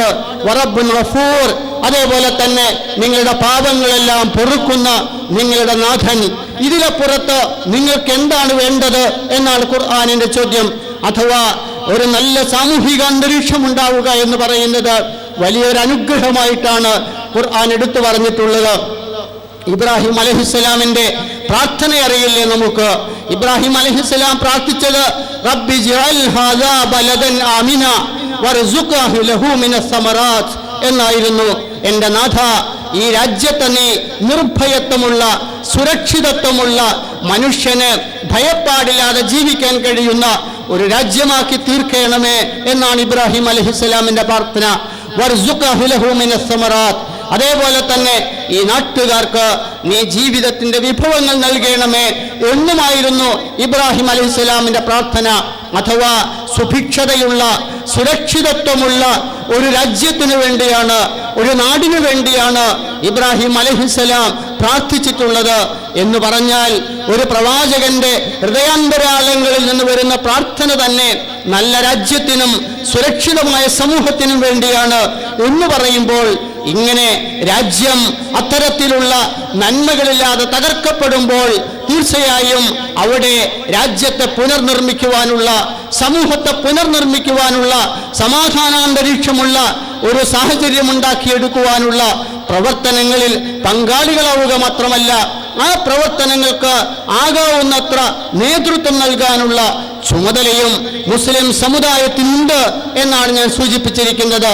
അതുകൊണ്ട് രാജ്യത്തിന്റെ നിലവിലുള്ള സാഹചര്യത്തെ ഓർത്ത് മൂക്കത്ത് വിരൽ വെച്ച് ഖേദം പ്രകടിപ്പിക്കുക മാത്രമല്ല, മറിച്ച് ഇതിനെ മാറ്റിയെടുക്കാൻ, മാറ്റുവിൻ ചട്ടങ്ങളെ എന്ന് ധൈര്യമായി പറയാൻ, എന്നിട്ട് അതിനാവശ്യമായ പ്രവർത്തനങ്ങളിൽ പങ്കാളിത്തം വഹിക്കാൻ ബാധ്യതയുള്ള സമുദായമാണ് മുസ്ലിം സമുദായം എന്ന് പറയുന്നത്.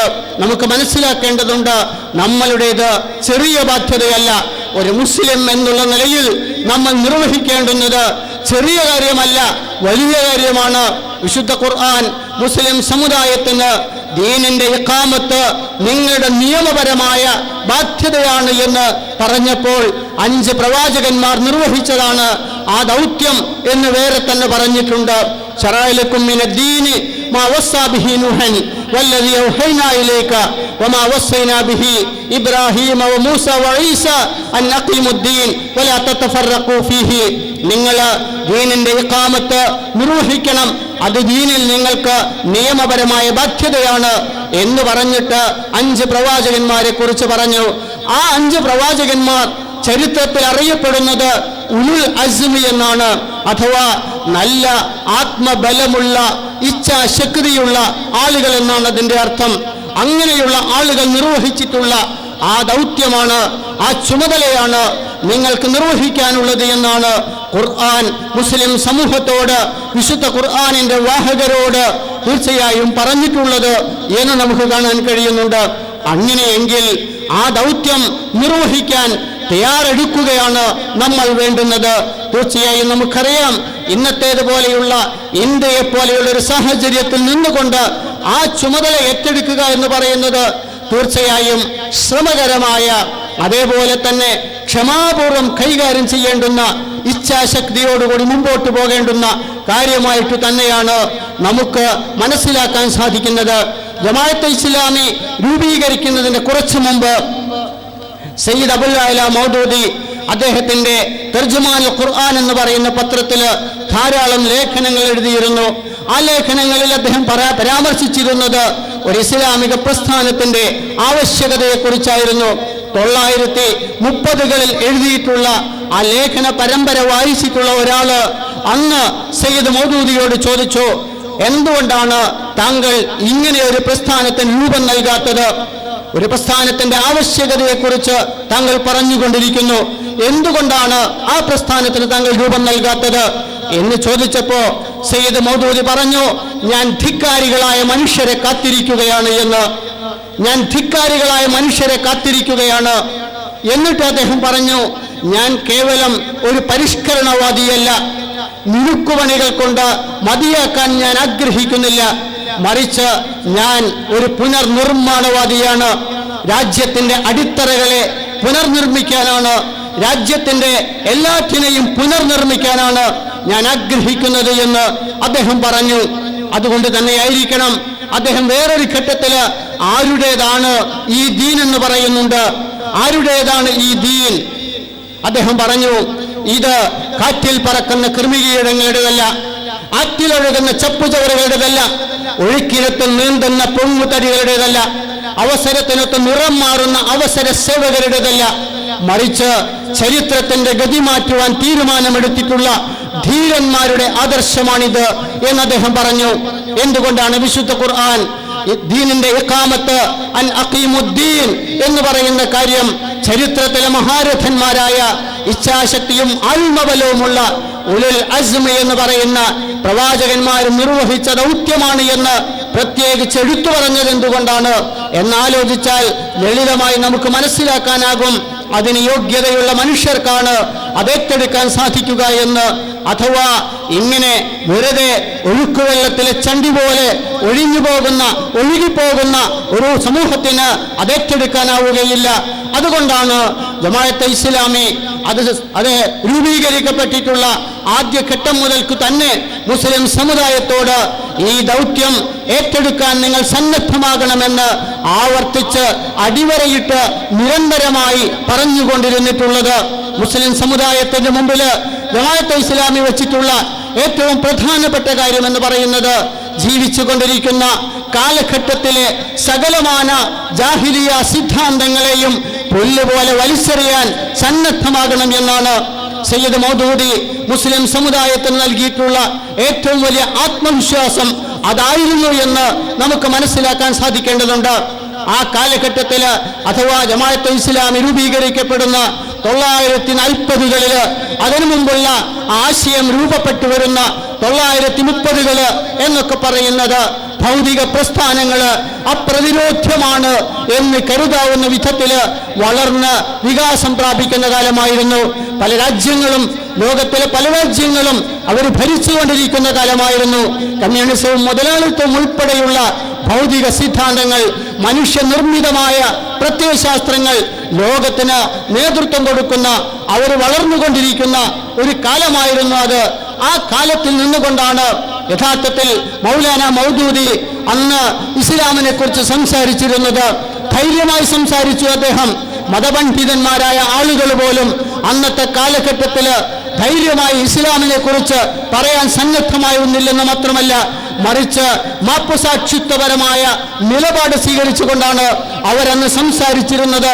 ഇസ്ലാമിനെ കുറിച്ച് സംസാരിക്കുന്നവൻ സോഷ്യലിസത്തെ കുറിച്ച് കൂടി സംസാരിക്കണമെന്ന് പറയുന്ന, എന്നിട്ട് ഇസ്ലാമിലെ സമത്വത്തെക്കുറിച്ച്, ഇസ്ലാമിന്റെ മാനവികതയെക്കുറിച്ച് സംസാരിക്കുമ്പോൾ അത് ഇസ്ലാമിക സോഷ്യലിസമാണ് എന്ന് പറയുന്ന അത്രമാത്രം അഥമ മനോഭാവമുള്ള മാപ്പുസാക്ഷികളായി സംസാരിക്കുന്ന, അന്തസ്സോടുകൂടി സംസാരിക്കാൻ കഴിയാത്ത സാമൂഹിക സാഹചര്യം നിലനിന്ന കാലത്താണ് സയ്യിദ് മൗദൂദി ഇത്തരത്തിലുള്ള എല്ലാ മനുഷ്യനിർമ്മിത സിദ്ധാന്തങ്ങളും അന്തമില്ലാത്ത വിവരക്കേടുകളാണ്, ജാഹിലിയ്യത്തുകളാണ് എന്ന് ധൈര്യമായി പ്രഖ്യാപിച്ചിട്ടുള്ളത്. ഇത് നമുക്ക് കാണാൻ കഴിയേണ്ടതുണ്ട്. ഒരുപക്ഷെ ജമാഅത്തെ ഇസ്ലാമി ലോകത്തിന് നൽകിയിട്ടുള്ള, ലോക മുസ്ലിം സമൂഹത്തിന് നൽകിയിട്ടുള്ള, ഇന്ത്യ ഉപഭൂഖണ്ഡത്തിലെ മുസ്ലിം സമൂഹത്തിന് നൽകിയിട്ടുള്ള ഏറ്റവും വിലപ്പെട്ട സംഭാവന എന്ന് പറയുന്നത് ഇങ്ങനെ ഭൗതിക പ്രസ്ഥാനങ്ങളുടെ സ്വാധീനത്തിന് മുമ്പിൽ മുട്ടിലെഴഞ്ഞുകൊണ്ടിരിക്കുന്ന സമൂഹത്തെ, സമുദായ നേതൃത്വത്തെ അന്തസ്സായി ഉയർന്നു നിന്ന് ഇസ്ലാമിനെ കുറിച്ച് അഭിമാനബോധത്തോടുകൂടി സംസാരിക്കാൻ പ്രാപ്തമാക്കി എന്നുള്ളതാണ് ജമാഅത്തെ ഇസ്ലാമി ഇന്ത്യ രാജ്യത്ത് ചെയ്തിട്ടുള്ള ഏറ്റവും വിലപ്പെട്ട സേവനം എന്ന് പറയുന്നത്. ഇന്ന് നമുക്കറിയാം, ഇസ്ലാമിനെ കുറിച്ച് സംസാരിക്കുമ്പോൾ ഇസ്ലാമിസ്റ്റുകൾക്ക് അല്ല, മുസ്ലിം സമൂഹത്തിന് പൊതുവായി തന്നെ ഇത്തരത്തിലുള്ള ഒരു തരത്തിലുള്ള ആത്മനിന്ദയുടെയും പ്രശ്നമില്ല, അവർക്കൊരു തരത്തിലുള്ള ബലക്കുറവിന്റെയും പ്രശ്നമില്ല. ധൈര്യമായി എഴുന്നേറ്റ് നിന്നുകൊണ്ട് ഇസ്ലാമിനെ കുറിച്ച്, ഇസ്ലാമിക പ്രത്യയശാസ്ത്രത്തെക്കുറിച്ച്, ഇസ്ലാമിന്റെ വിമോചന സങ്കല്പങ്ങളെക്കുറിച്ച് ധൈര്യമായി സംസാരിക്കാൻ മുസ്ലിം ചെറുപ്പക്കാർക്ക് കഴിയുന്നുണ്ട്. നിങ്ങൾക്കൊക്കെ അറിയാം, രാജ്യത്തിന്റെ ക്യാമ്പസുകളിൽ ഇസ്ലാമിന്റെ ദാർശനികമായ അടിത്തറകളിൽ നിന്നുകൊണ്ട് എല്ലാ തരത്തിലുള്ള വിവേചനങ്ങൾക്കും എതിരായ സമര പോരാട്ടങ്ങളെ സംഘടിപ്പിക്കാൻ ഇന്ത്യയിലെ വിദ്യാർത്ഥി യുവജന സമൂഹത്തിന് എങ്ങനെയാണ് സാധിക്കുന്നത് എന്ന് ചോദിച്ചാൽ, ജമാഅത്തെ ഇസ്ലാമി പണിതിട്ടുള്ള ആദർശപരമായ ഭദ്രമായ അടിത്തറകളിൽ നിന്നുകൊണ്ടാണ് അവർക്കങ്ങനെ സംസാരിക്കാൻ സാധിക്കുന്നത്. അതുകൊണ്ട് ഞാൻ സൂചിപ്പിക്കുന്നത്, ജമാഅത്തെ ഇസ്ലാമി രാജ്യത്ത് നിർവഹിച്ചിട്ടുള്ള ഏറ്റവും പ്രധാനപ്പെട്ട ഒരു ദൗത്യം, വലിയൊരു സംഭാവന അതാണ്. അഥവാ ഇസ്ലാം എന്ന് പറയുന്നത് നേരത്തെ ഞാൻ സൂചിപ്പിച്ചിട്ടുള്ളതുപോലെ ആരാധനാലയങ്ങളുടെ അകത്തളങ്ങളിൽ തളച്ചിടപ്പെട്ടിട്ടുള്ള ദീനല്ല, ആത്മീയതയുടെ ലോകത്ത് മാത്രം ജീവിക്കാൻ വിധിക്കപ്പെട്ട മനുഷ്യരുടെ സിദ്ധാന്തമല്ല, മറിച്ച് ജീവിക്കുന്ന മനുഷ്യന്റെ പച്ചയായ പ്രശ്നങ്ങളിലേക്ക് ഇറങ്ങിച്ചെല്ലുന്ന ആദർശമാണ്. അത് വിമോചനത്തിന്റെ കാഴ്ചപ്പാടാണ്. അതേപോലെ തന്നെ മനുഷ്യ സ്വാതന്ത്ര്യത്തിന്റെ വിളംബരമാണ് എന്ന് അത് സമൂഹത്തെ ബോധ്യപ്പെടുത്തി എന്നുള്ളതാണ്. നമുക്കറിയാം, ഇത് ജമാഅത്തെ ഇസ്ലാമിയുടെ സിദ്ധാന്തമല്ല, ഇസ്ലാമിൻ്റെതാണ് സിദ്ധാന്തം.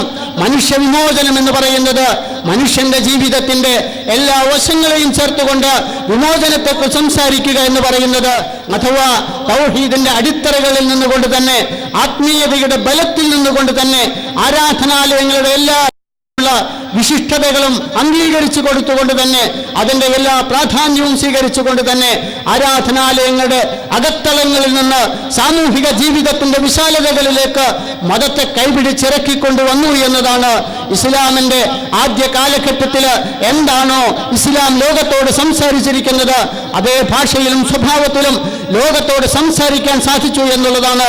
അതിന് മുസ്ലിം സമുദായത്തെ തന്നെ പ്രാപ്തമാക്കി എന്നുള്ളതാണ് ജമാഅത്തെ ഇസ്ലാമി ചെയ്തിട്ടുള്ള ഏറ്റവും പ്രധാനപ്പെട്ട കാര്യം.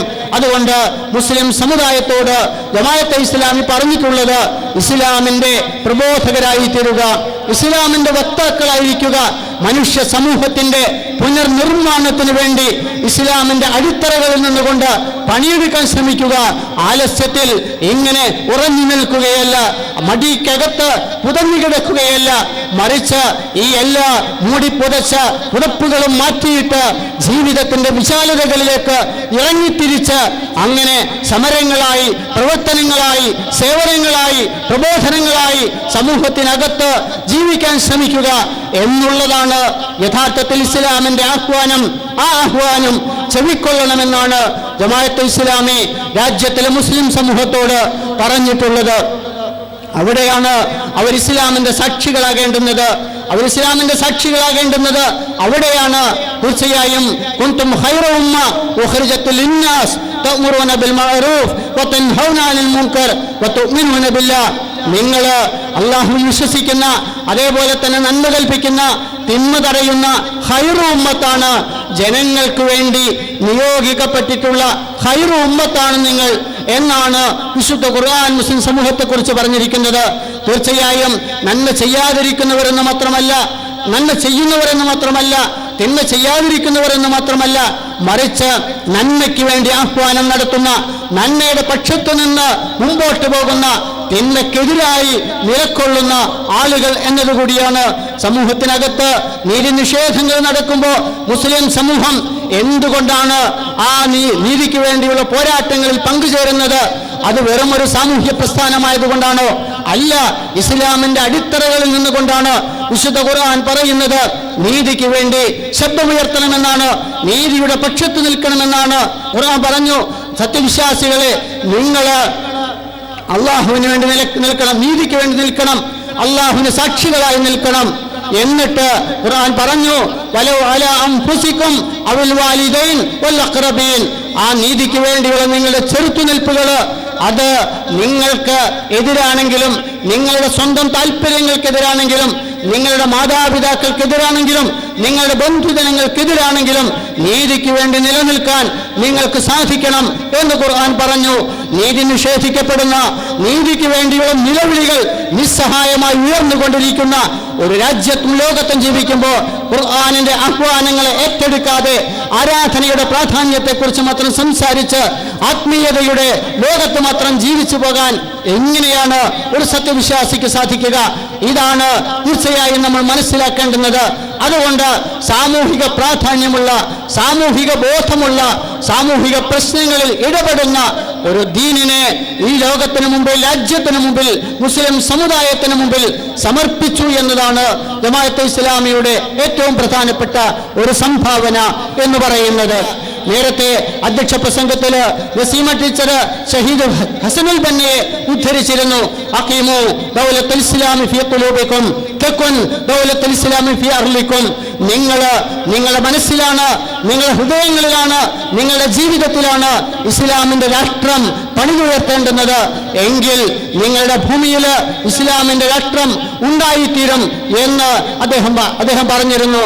അതുകൊണ്ട് ജമാഅത്തെ ഇസ്ലാമി മുസ്ലിം സമുദായത്തോട് ആഹ്വാനം ചെയ്തിട്ടുള്ളത് ഇസ്ലാമിനെ ജീവിതത്തിൽ ഏറ്റെടുക്കണം എന്നാണ്.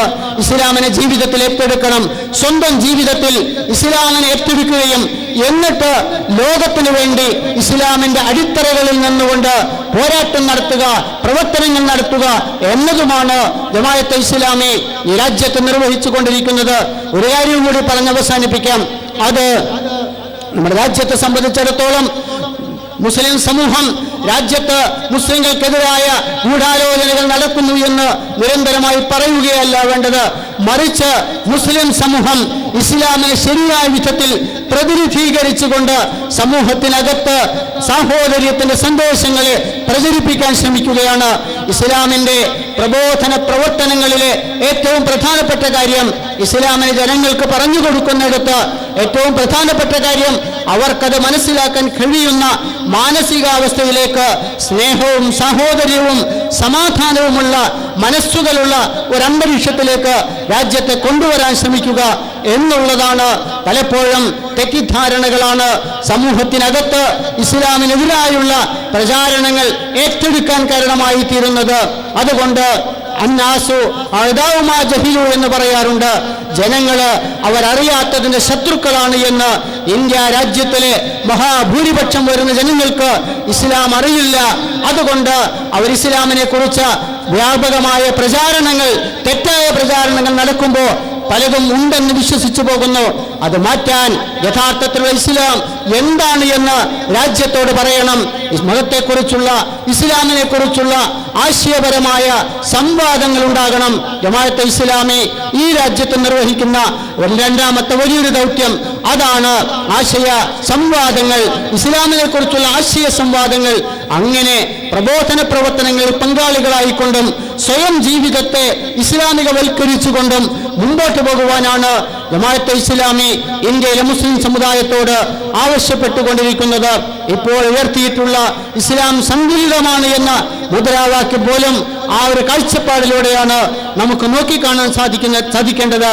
അതുകൊണ്ട് എൻ്റെ മുമ്പിലുള്ള പ്രിയപ്പെട്ട കുട്ടികളോട് എനിക്ക് പറയാനുള്ളത്, നിങ്ങൾ ഇത് പഠിക്കുകയും മനസ്സിലാക്കുകയും ഇത് ഏറ്റെടുക്കുകയും ചെയ്യണം എന്നതാണ്. എൻ്റെ ആ പ്രതീക്ഷ ഞാൻ നിങ്ങളിൽ അർപ്പിക്കുകയാണ്. അങ്ങനെ നിങ്ങളാണ്, യുവ സുഹൃത്തുക്കളാണ്, സമൂഹത്തിലെ പുതിയ ജനറേഷനാണ് യഥാർത്ഥത്തിൽ ഇത് ഏറ്റെടുക്കേണ്ടത് എന്ന് മാത്രം സൂചിപ്പിക്കുകയാണ് ഈ സന്ദർഭത്തിൽ ചെയ്യുന്നത്. എനിക്ക് അവസാനം പറയാനുള്ളത്, ഈ ദൗത്യം നിങ്ങൾ ഏറ്റെടുക്കുക. ചോര തുടിക്കും ചെറുകയ്യുകളെ പേറുക വന്നീ പന്തങ്ങൾ. അള്ളാഹു അനുഗ്രഹിക്കുമാറാകട്ടെ. വാഖിറു ദഅ്വാനാ അനിൽ ഹംദുലില്ലാഹി റബ്ബിൽ ആലമീൻ. അസ്സലാമു അലൈക്കും.